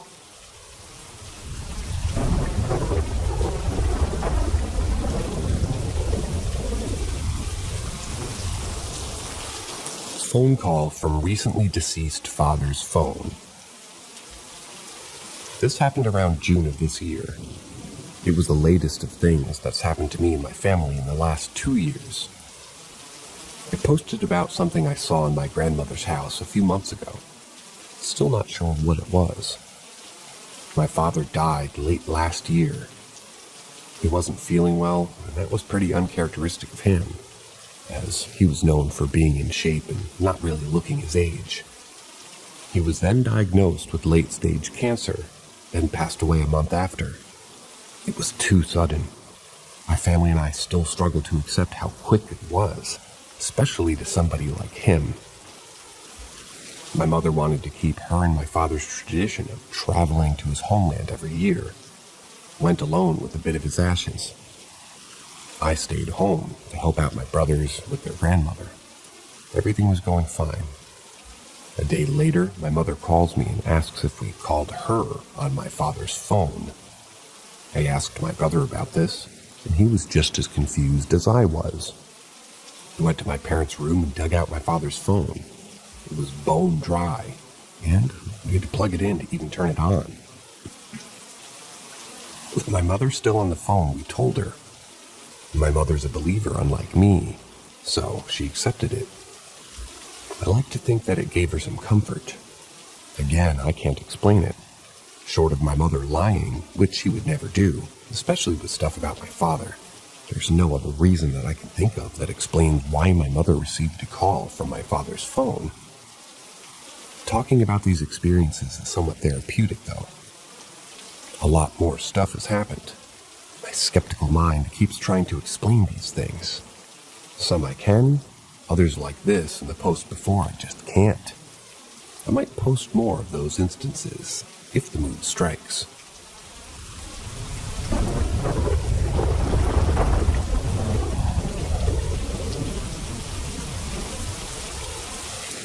Cross-country hitchhiker premonition. This happened in 1993.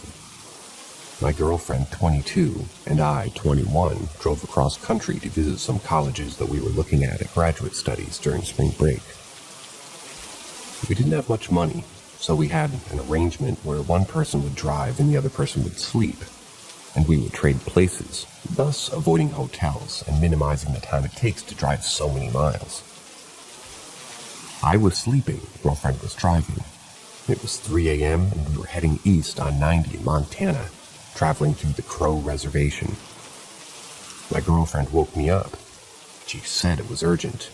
She said that she had a strong feeling that she had to pick up a hitchhiker. It was dark and we were traveling 70 miles an hour and there was no hitchhiker. I was not happy to be woken up, and I explained that 1, waking me up at 3 a.m. impedes my ability to drive for my shift. 2, it's 3 a.m. and there's no hitchhiker. 3, picking up a hitchhiker is absurd. And 4, a strong feeling is irrelevant if there is, in fact, no hitchhiker. Did I mention that there was no hitchhiker? I felt secure in my argument, you could say that. And she felt secure in her feeling that she had to pick up a hitchhiker. It would seem that we were at an impasse.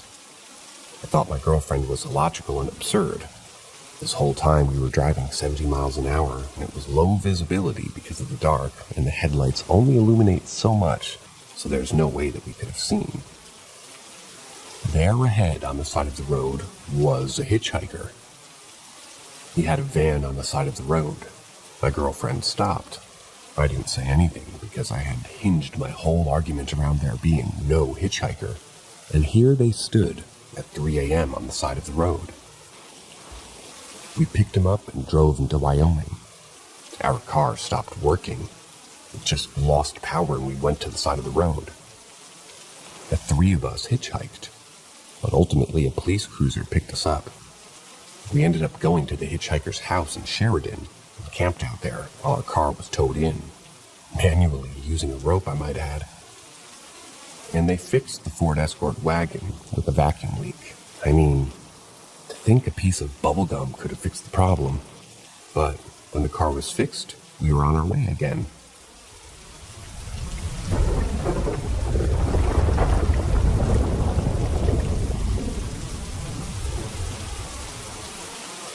just the occasional visitor.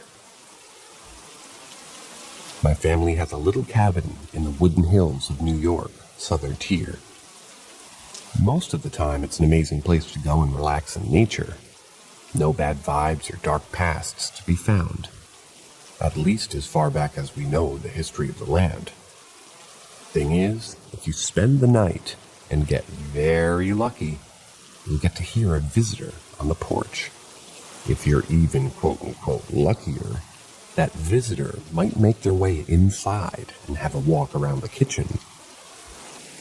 While nobody has ever seen or even had the faintest trace of whoever or whatever stops by, the loud heel-toe clomping of heavy boots pacing back and forth along that length of the porch is hard to miss. It's also very easy to replicate. Basically, anyone with a pair of boots can take a slow, deliberate walk and sound exactly like our guest. Thing is, this cabin is up on pylons to stabilize it when the ground moves in the winter, and the floor is very shaky and bouncy. You can feel a person walking, especially if they're clomping about in boots. There isn't the slightest vibration when the footsteps start outside, or inside for that matter. Now, my father and I are, you could say, the skeptical type. We need to try all the mundane things that could possibly make a noise before we admit it's something paranormal. Thing is, this has been happening for longer than I've been alive, and not a single person has been able to replicate it. Nothing on the porch blowing in the breeze sounds like boots, and they certainly don't move from one end of the porch to the other.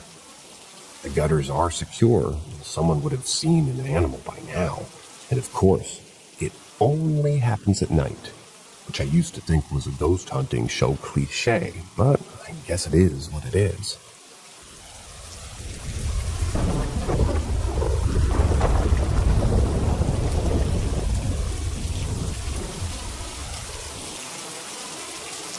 Physical interaction. I'm usually a skeptical person, but I've had experiences which I can't explain.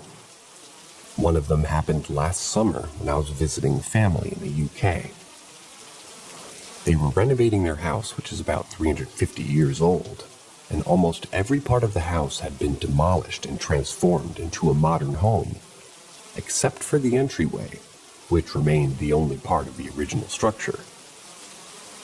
The entryway is connected to the kitchen and has one of those doors which has two parts, where it's basically in half and you can open the top and the bottom. I was stirring my coffee in the kitchen. Everyone had left the house for personal errands.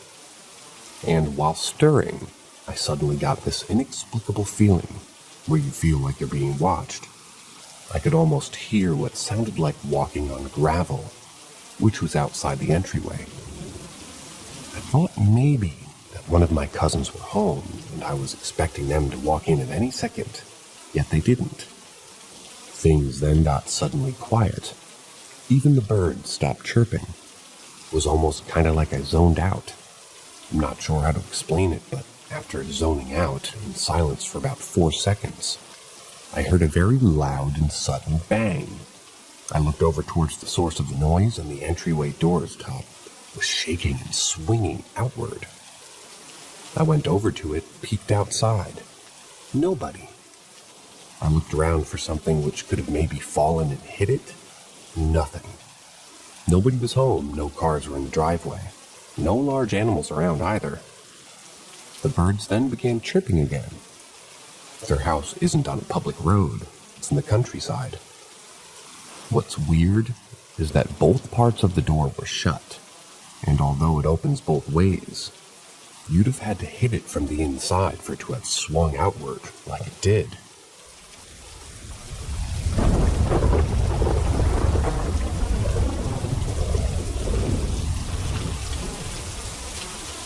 My 7-year-old saw something that terrified her. Help? Okay, so first off, I come from a long line of witches. My mother and a couple of my siblings see things as well, and I grew up on the East Coast in multiple haunted houses, and I've had endless paranormal experiences. To to the point where even seeing an occasional spirit barely bothers me anymore. My kids also see spirits, especially my oldest, a 9-year-old girl. I've also basically been interested in cryptids and crime and a lot of strange things ever since I was little, way before it was quote-unquote cool. Anyway, I mention that because I really know my cryptid stories, and I have no idea what the hell my kids saw, so I'd like some opinions. Anyways, I'm now in the PNW, and I've seen weird things here, but less spirits than the East. So tonight, my daughter went across the house to the bedroom that I keep as my office, which has tons of clothing and stuff to list on eBay and mailing supplies and things like that. It's a mess right now. I threw clean comforters in there that I washed so my cats and dogs don't lay all over them or knock them on the floor. One wall is made of 2 huge windows facing our front. Anyways, my youngest, 7-year-old girl, went to grab a comforter out of there to bring up to me in my bed, because I was changing the sheets for us to go to bed soon. She was gone for like 15 minutes or more, and I was getting annoyed because I wasn't sure what was taking her so long and why she wasn't saying anything when I kept calling out to her. I just wanted to make sure that she was grabbing the comforter. Finally was about to go check, since I put all the sheets on and all that stuff already, and she comes screaming and crying into my room, absolutely losing it, crying so hard she's shrill and red-faced. I couldn't even understand what she was saying. I asked if she was okay, and she said no. I thought she got hurt and asked if she fell down. She shook her head no again. She finally told me what happened after trying to calm her down for a good 3 or more minutes. She said she saw something watching her through the big windows. We have had 2 break-ins before. It's not a very safe area, so I immediately started to freak out and asked if it was a man, because I'd called to the police and get my gun. She said no, it isn't a man. I asked her again who was looking at her. She said it was as tall as a man, but reddish pink, like it had no skin, and had no face, and had hands but clumps for feet. She kept telling me that he had no face and no ears and not even a bump where his nose should be, and he was standing at the window, twitching, and that she got tangled up into the comforter and was on the floor crying, scared to move or yell. Until she finally jumped up and ran, got her headphones tangled in the door, and the thing ran by the window, and she abandoned them. I checked, and they are tangled in the door. She ran for me. I asked her if she was crying and freaking out. So she was screaming at me not to go in there, so I didn't. I ran across the house and got my 9-year-old and brought her into my room to sleep as well, because I'm unnerved. She was 100% serious about what she saw and would never make something like that up, especially not with the kind of terror she had. Does anyone know what the fuck looks like that? A raw hamburger Slender Man, I guess? I'm weirded the hell out and I really don't want to sleep now.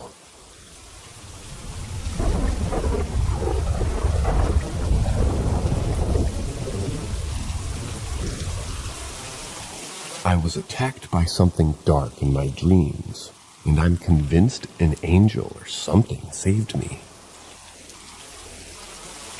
When I was about 5 or 6, Dad had enough of me climbing into their bed at night and told me that day I was to stay in my own bed from now on. He was not a great dad to have in the first place, and so any experience with him was traumatizing for a young girl. I had gone to bed, and a short while later, I began to have the most horrific dream of my life. I still remember it 30-ish years later. I awoke in the dream to terror, blood everywhere. On me, on the walls, the floor. Blood was splashed like a murder scene from Dexter. I knew my entire family had been murdered, and I could sense the haunting being near me, wanting to hunt me. It wanted me. I could sense it in my dream. There was a feeling of malice and a sense that I was the prey.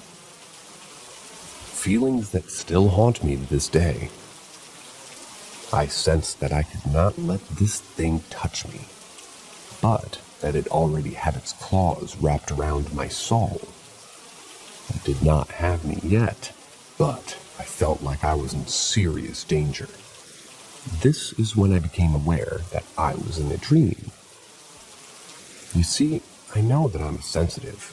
I was born vulnerable. I sense emotions in others, and often sense bad things and some good things when they're near. But I digress. Back to the story. With the sudden awareness that I was dreaming came the ability to create things inside my mind. Dad and I had a conversation about lucid dreaming because I would constantly climb into their bed at night due to nightmares. Unfortunately, that also brought the awareness that I was stuck inside my dream, inside my very mind. This obviously caused more terror and adrenaline to flood my psyche. I was in full fight-or-flight mode from this thing that very clearly wanted to do something very bad to me. So I ran, hid, and played tricks to think I was in one place when I was in another. But where is a 6-year-old child going to hide from some ancient evil? Especially one that has already gained access to the vulnerable, newly emerged sensitive that doesn't even realize she has this new ability.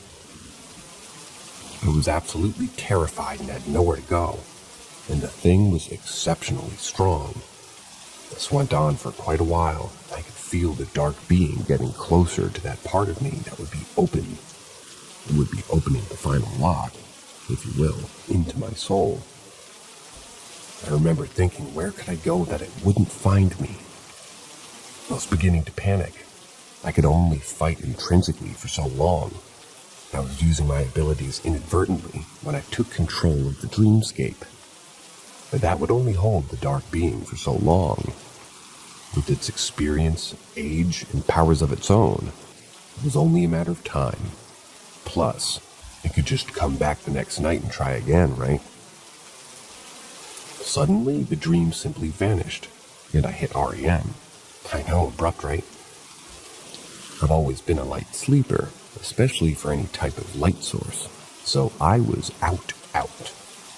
When I stirred awake to a brilliant white light surrounding me, I was folded against someone's chest and held in their arms as I walked down my home's hallway to my parents' room at the end. I just saw enough to see where I was, that I was safe. And then I was out again. This new being must have sensed that I was awake and could see them because I was overwhelmed by sleep again. I don't remember making it to the end of the hallway, let alone being placed in my parents' bed. Right next to my mom, literally almost into her very arms. I awoke to my mom's blow dryer the next morning, had no idea how I got there. When Mom and I talked about it, she voiced to me that she had seen the glowing being as well. That night she had mistaken it for my dad.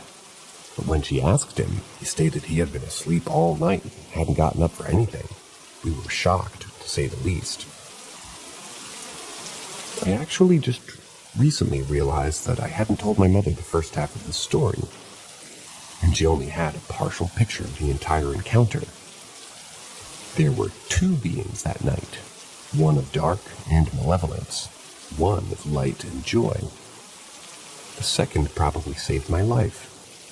I'm not certain that my powers were manifesting that week, but because I was so young, I was unable to protect myself.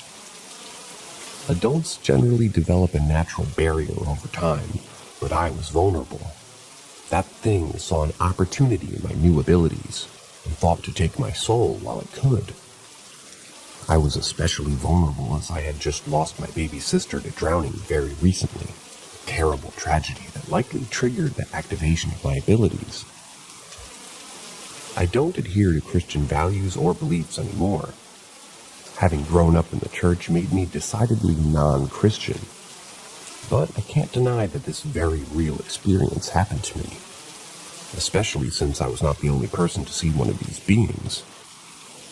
Mom believes it was Jesus, but I'm more inclined to believe it was just our family guardian that I seen and felt over the years, many times beyond this first encounter. Who's really to say?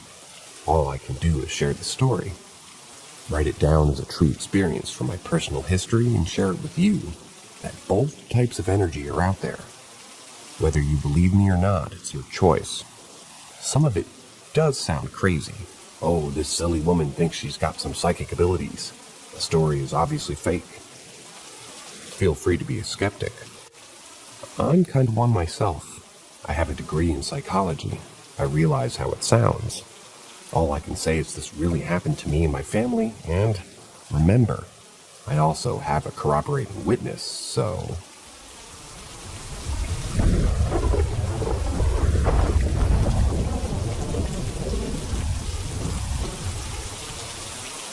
Something woke me up at 4 a.m. and might be related to several events that happened before. This event happened in the middle of the last half of last year of 2022 and the middle of the first half of this year, 2023. Here's the background story. I, Mike, am a student in the Polytechnic of Port Dickson, Malaysia. I was living in a house with 6 of my classmates in a nearby, somewhat remote small town of Pasir Panjang in the same district. We're used to commuting to our college using several roads with a stretch of about 10 kilometers, which runs in the middle of the forest and an oil palm plantation. The road had no road lights. We depend on our high beams when using that road at night because we literally can't see anything beyond 20 meters. I have a bike which I use to commute from place to place, just like the other 5 of my classmates. One guy had a car, which we often go carpooling on too. Now, on to the first story. 2022. Me and 5 of my mates went out to eat at night after a hiking trip to a nearby hiking spot on the weekend, leaving one guy, and let's call him Chad, at home because he was just sleeping. While we were returning home from eating outside, we received a text in the group chat that we made for us, and it was from my friend back home, saying something like, "What time will you come home?" It felt lonely in this house because Mike is still sleeping in his room. It was weird because I was in the car with the rest of the housemates, so I replied, "I'm not in the house, bro. I went with them." He was silent after that until we reached home. After reaching home, we opened the door and saw him crouching in a fetal position by the staircase in the living room with a scared expression on his face. We all were about to ask what was wrong, but he told us what happened. He said he saw me sleeping on the floor in my room, feet facing the door with the lights and fan off. He didn't think about anything at first until he got my message in the group chat. He realized that it was not me that he saw, and his stomach dropped upon reading my message. He even went to check my room again to make sure nobody was in there, and nobody was. We were joking around about him, and even knocked on my room's door to let myself know that I'm going in. We didn't take him too seriously, just to calm his nerves down. We don't have trouble sleeping that night, but I'm sure he didn't get any sleep. A few weeks go on, and one day when I was downstairs with one of my housemates doing assignments while waiting for my other housemates to arrive from eating outside, I noticed someone walking barefoot outside the gate. The gate was open, so I had to look and analyze the person walking. It made footstep sounds, but something felt off. So I went over to have a look. I opened my door and walked to the gate to see, but the man was gone. I was curious, so I walked in the same direction as I saw it walking and looked along each road at the 4-way. The person was gone. It was really quick judging from the time that it took me to reach the outside gate, maybe 10 seconds. I went back inside to tell my housemate who's doing assessments about what had just happened. Fast forward a few weeks, and I was riding my motorcycle alone through the dark road after eating outside with my mates. This time, I'm the only person, the only one not in the car with them. And midway, there was an intersection, which was the only lit up part of the road. and I was going to switch lanes. So I looked at my side mirror to make sure that there were no cars behind me so I could safely merge. But I noticed a reflection of a person in a white cloth on my back seat waving in the wind. I was wearing all black at that time. I didn't think of it too much because I'm more concerned about my safety on the dark road. As I went deeper into the road, the reflection became darker and darker due to the absence of light in the area, so I kept on riding home without much thought. But as I was arriving home, I parked my bike outside the gate and looked at my bike from afar.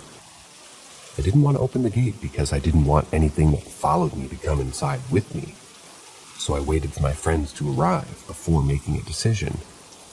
I told quote-unquote it to go away and to not follow me, but I don't know if it worked. I was having cold sweats and chills at that time. As my friends arrived, Chad asked me what was wrong. I told him everything that happened like the story above. He told me to calm down and advised me to tell it to go away and to not bother us. I did just that and went inside like normal. No nightmares nor disturbances that night, so I believe it was all fine. Ever since that day, I'm getting more and more paranoid when riding my bike at night. I noticed this particular smell when riding.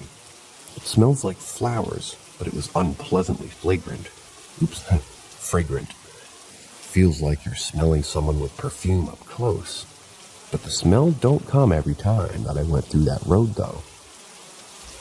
Another day I went through another road that led to our home. It's been a couple of weeks since I last smelled that fragrant smell.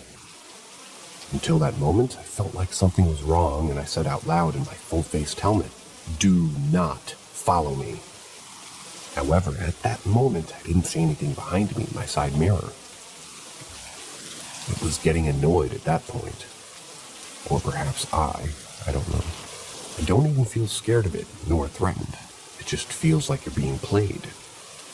We then went on semester break, which I attended a camp for a month and returned back to the same house the next semester.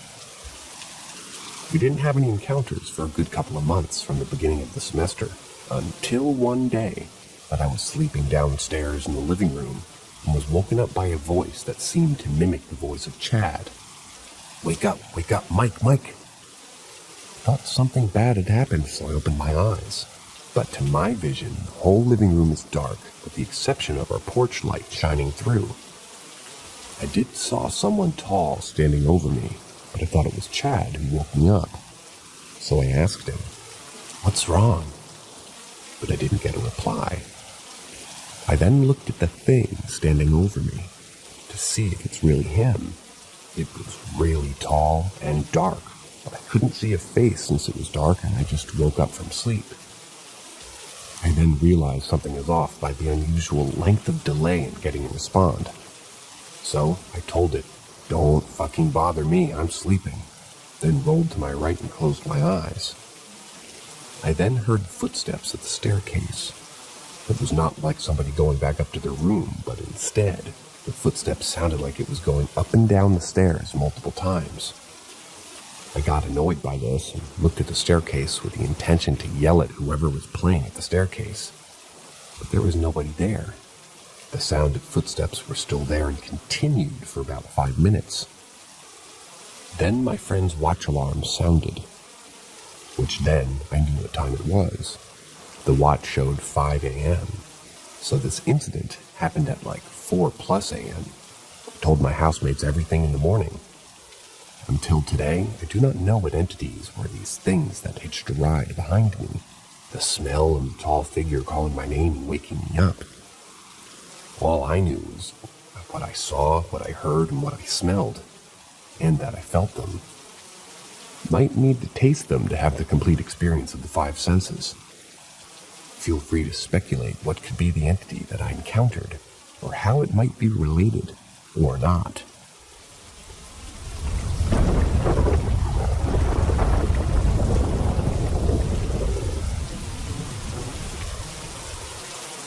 Ask Reddit. When I was a sophomore in college, I got a knock on my door. I had just gotten off the phone with my girlfriend. who had been lecturing me on how I was a dick and didn't do anything nice. By the way, this is integral to the story. I answered the door, and there was a guy who gave me a story about how his wife was in labor in a city about an hour away, and he needed a ride to his friend's house so he could borrow his car. Normally, I would have laughed and slammed the door in his face, but due to the lecture from my girlfriend, I decided today was the day I began being the nice guy. I agreed to give the guy a ride. He seemed nice enough. We talked about basketball and video games, and he had to drive really far off to a remote apartment complex that was still under construction. Weird, but I went along with it. When we get there, he directs me to park in an area really far off. Then he starts going on about how he needs money, too. I figured, you know what? I've gone this far and might as well see this good deed through. I give him a $10 bill. Then he goes on about how that isn't enough to get where he needs to go. What the hell? I gave him all the money that I have, including the change in my car, which was like $46.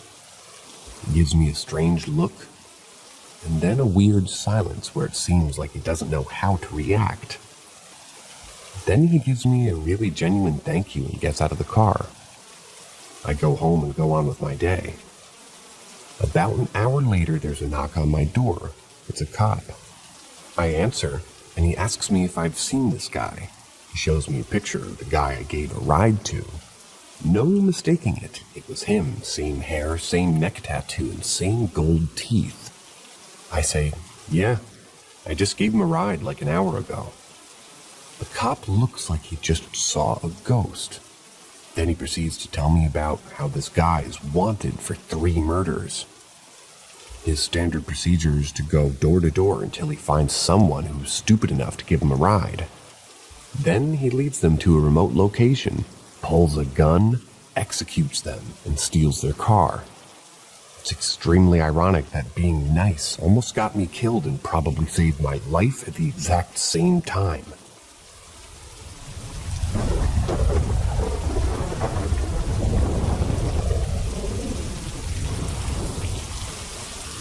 Need help identifying egg-looking entity. This is going to be a long one, so buckle up. Title might sound ridiculous, but I'm being 100% serious. Also, please excuse any errors since English isn't my first language. You're excused. I was born in St. Petersburg, Russia, and that's where I spent most of my life. I moved to a different country at 16 years old. This happened when I was about 8 or 9. Little disclaimer. At the time, I was really into all things supernatural, like many kids are. I was constantly reading about ghosts, aliens, vampires, you name it. That, and the fact that my father was being emotionally and physically abusive to both myself and my mother, parents are divorced shortly after, makes me kind of doubt that what I saw and felt wasn't actually created by my brain. Nevertheless, I'm 1000% sure it was not a dream, and I haven't experienced anything like that ever again, even in the most stressful, painful, and difficult moments of my life. I was in my room in our little flat in the center of the city, lying in my bed, lights off, playing with my stuffed animals, preparing to go to sleep. Not sure what hour of the night it was, but it must have been pretty late, since my parents had gone to bed already. I was facing the wall. My bed was placed against it, and on the opposite wall there was a window, under which stood my table and an office chair. I was calm, sleepy, consumed by my own thoughts. Suddenly I felt an incredibly, just intense sense of terror, as if there was something sinister in the room behind me, staring at me. It was so intense that I couldn't even find the courage to turn around and look at it. So I didn't. I laid with my eyes closed, heart pounding, until I finally managed to fall asleep. But the very next night, it happened again. Same scenario, except this time I was facing the room. The edge of my bed was pretty tall to stop me from rolling off of it in my sleep. So I still couldn't see whatever was there. But just like the first time, I felt its presence, and I was terrified. But my curiosity got the best of me, and I raised my head to take a look. Floating in the center of the room, right above my chair, was something I lacked the vocabulary to describe with one word. It looked like a vaguely rectangular thing, roughly 2 meters tall, 1.5 meters wide, give or take, and it was glowing softly. It had a bright yellow center, also vaguely rectangular, and the rest of it was white, kind of like an egg. If I had to describe its texture, I would say it looked like a mix between a cloud and the surface of a body of water in constant motion. That's why I said its shape was vague, as it was constantly changing slightly, and didn't have any sharp edges. The color also wasn't uniform, with some parts more opaque than others. Now that I've reread my probably very confusing description, it kind of sounds like I'm describing a portal, but it didn't feel inviting in the slightest. It felt like an independent entity with a mind of its own, and it felt hostile. That said, I looked at it for only a couple of seconds before I plunged my head back into the pillow, just trying to hide behind the edge of the bed. I closed my eyes. I don't exactly remember what happened after that, but what I assume and hope would happen is that I fell asleep after a while. Just like on the first night. It's been over 10 years now. I haven't seen or felt it again, and I really hope it stays that way. I still think about it from time to time, though. What was it? Was it watching me? Was it trying to make its presence known? And most importantly, where is it now?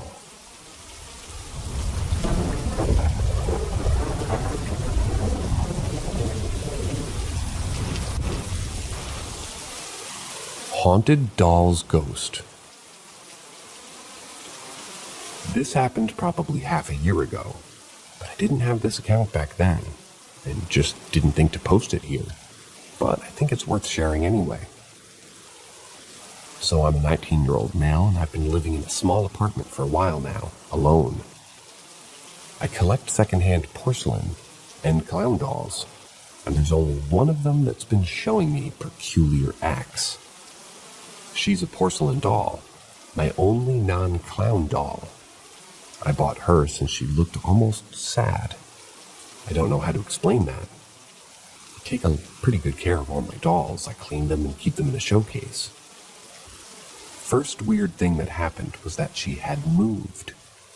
She usually is facing forward, but she had turned towards my apartment's door, which is on her right. Another weird thing that she's done is that her eyes have been following me. I thought at first that I probably didn't see correctly, and also that I myself had moved the doll without realizing. But I think my mind changed after the ghost encounter.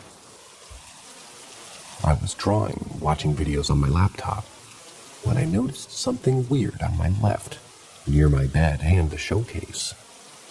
There's a curtain that separates my bed and the showcase and the bookcases that didn't hide my bedroom all the way. I live in a one-room apartment, so my bedroom and living room is the same room. The curtain brings some privacy. I turned my head to look, as if to convince myself that there wasn't anything creepy, and instead, I saw a small, probably around 6 or 8-year-old girl. She had long, wavy, almost blonde, almost white, long, dark dress that looked old. I didn't see clearly since I was so surprised and kind of scared, to be honest. But the ghost was vivid. I could see half of her dress since she was only peeking, but I could see her feet and head from behind the curtain. I remember she had a sort of scared and unsure look on her face.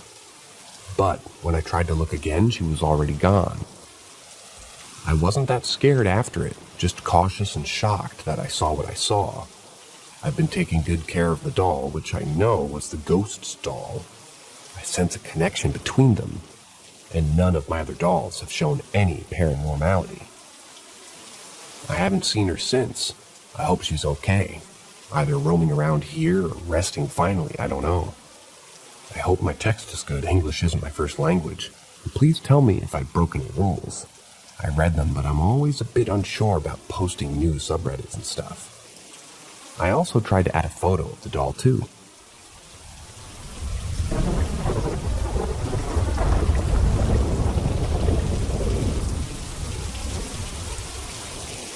Ask Reddit. I met a man once who knew everything about me and said that he jumped off the San Francisco Bridge many years ago, even though I met him in Tybee Island, Georgia. Story. True, in parentheses. This has haunted me for a long time. I was about 19 or 20 at that time, and I was living in Savannah, Georgia. I drank a lot. I had a crappy fake ID, too. I worked this terrible job as a grunt laborer. The kind where you go to those temp labor agencies like Able Body or Labor Finders, and I'd show up at 4 a.m., work until 5 p.m., and drink myself to sleep after only taking home maybe $60 for the day. I was supposed to go to work this particular morning, but I decided to skip. It's a labor agency. You'll just find somebody else. I told the girlfriend to tell her that I want to go to the beach, Tybee. I had already started drinking. She comes over, we hop on my big, ugly van, pack up some rods, and head to the beach. I decided to have a drink across from the beach at this little bar. This is where the story gets interesting. Shortly after ordering my drink, I get this really weird feeling. I became hyper-aware of my surroundings. The door opens and I see this guy walk in and out of my peripheral vision. There was a seat between me and my girlfriend, but the bar was empty at like 9 a.m. and he could have sat anywhere else. Yet, he chooses to sit right between her and I. Then he starts doing these things with his fingers. The bar top was reflective, and he takes his fingers like two little legs and starts just walking with them, skating with them on top of the counter. I guess this isn't something out of the ordinary, but I took notice because I was in school and I did that all the time. I pretended I had rollerblades on my fingers and that I was skating around to my desk. I hated school, and I was always distracting myself. So I became kind of mesmerized for some reason. That's when he looks at me, and in this really kind of Germanic or Nordic accent, he says, "I notice you're a man who pays attention to detail. I'm always a man who pays attention to detail myself." Now, before I continue, I have to describe this guy. He had this short, spiky hair that was bleached at the tips, kind of like a late 90s style. He had really expensive clothes on, like a nice Prada leather jacket, nice designer jeans, really nice boots. He seemed like the kind of gay guy with an awesome fashion sense and really distinctive taste. I always remember this, because I think to myself, some weird homeless crazy guy couldn't have afforded those clothes. Anyway, the other thing that stuck out was his eyes. They were a piercing gray. It reminded me of like a husky's eyes, but his pupils just stayed this disturbing pinpoint size. They were either just extremely small, which caused his look to be kind of terrifying. His teeth were normal, right? But not at the same time. I don't know how to explain it. They were sharper than they should be, as if they were filed slightly. His hands were normal, but his fingernails were slightly long and pointed, as if he deliberately did it. He kept licking his teeth too, as if he were salivating. The thing about this guy is that you look at him and everything seems normal, but off at the same time, so you're questioning if you're crazy for thinking this. This guy then begins to start talking about the relationship between me and my girlfriend, but really strangely. He's talking about how beautiful she is and how I should pay more attention to her. I was kind of a dick to her. Shortly after he began talking like this, I almost had this knowing feeling come over me, like I knew this guy was not human. I look at my girlfriend and say, "You need to leave." She just kind of looks at me like she knows too. Without a word of protest, she gets up quietly and leaves. Later I learned that she went next door to go get a coffee. That's when this guy literally says to me with the utmost confidence, "You were supposed to go fishing today." He points at the beach across the street. "If you had, I would have drowned you in that ocean." And I shit you fucking not, he hissed. Again, for some reason, this overwhelming calm had come over me. I just ask, "Who are you?" He answers back with this crazy guttural language like "ack back," but it was really long. It sounded Arabic or Hebrew or something. And I just, for some reason, without skipping a beat, I have no idea why it was so calm to this day, I ask, "Say it in a way I can understand." He says, "You can call me Jimmy C. I jumped off the San Francisco Bridge years ago, and we've been watching you." From there on out, he never referred to himself as me or I, but only we. The conversation became something very strange after this. He was saying things like, "We see you taking a bath. We wish we too could feel the warmth of the water and the comfort of the steam," and other stuff. He kept buying me drinks too, specifically whiskey sours. It was like he had an endless supply of money. He smoked Marlboro ultralight cigarettes.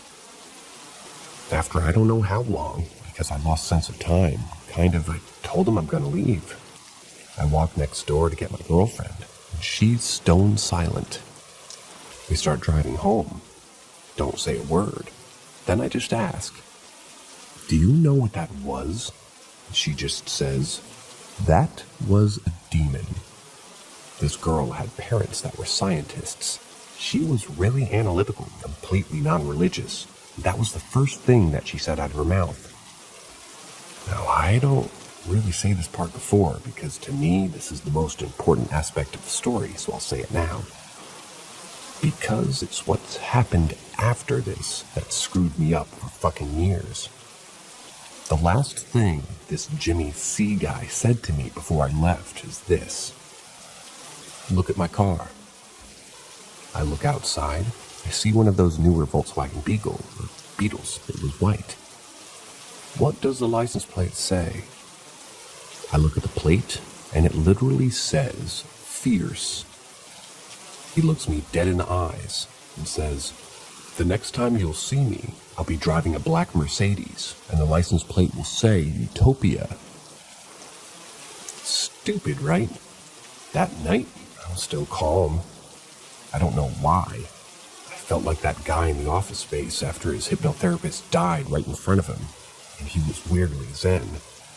But my girlfriend started having terrible nightmares of this guy's head just staring at her in her dreams.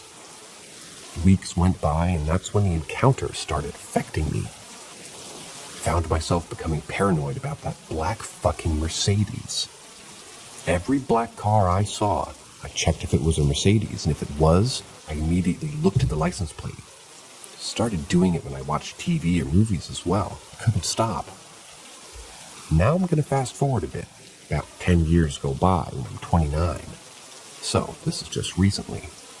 And in silence, when I'm alone, when I'm drinking, I often think about this encounter.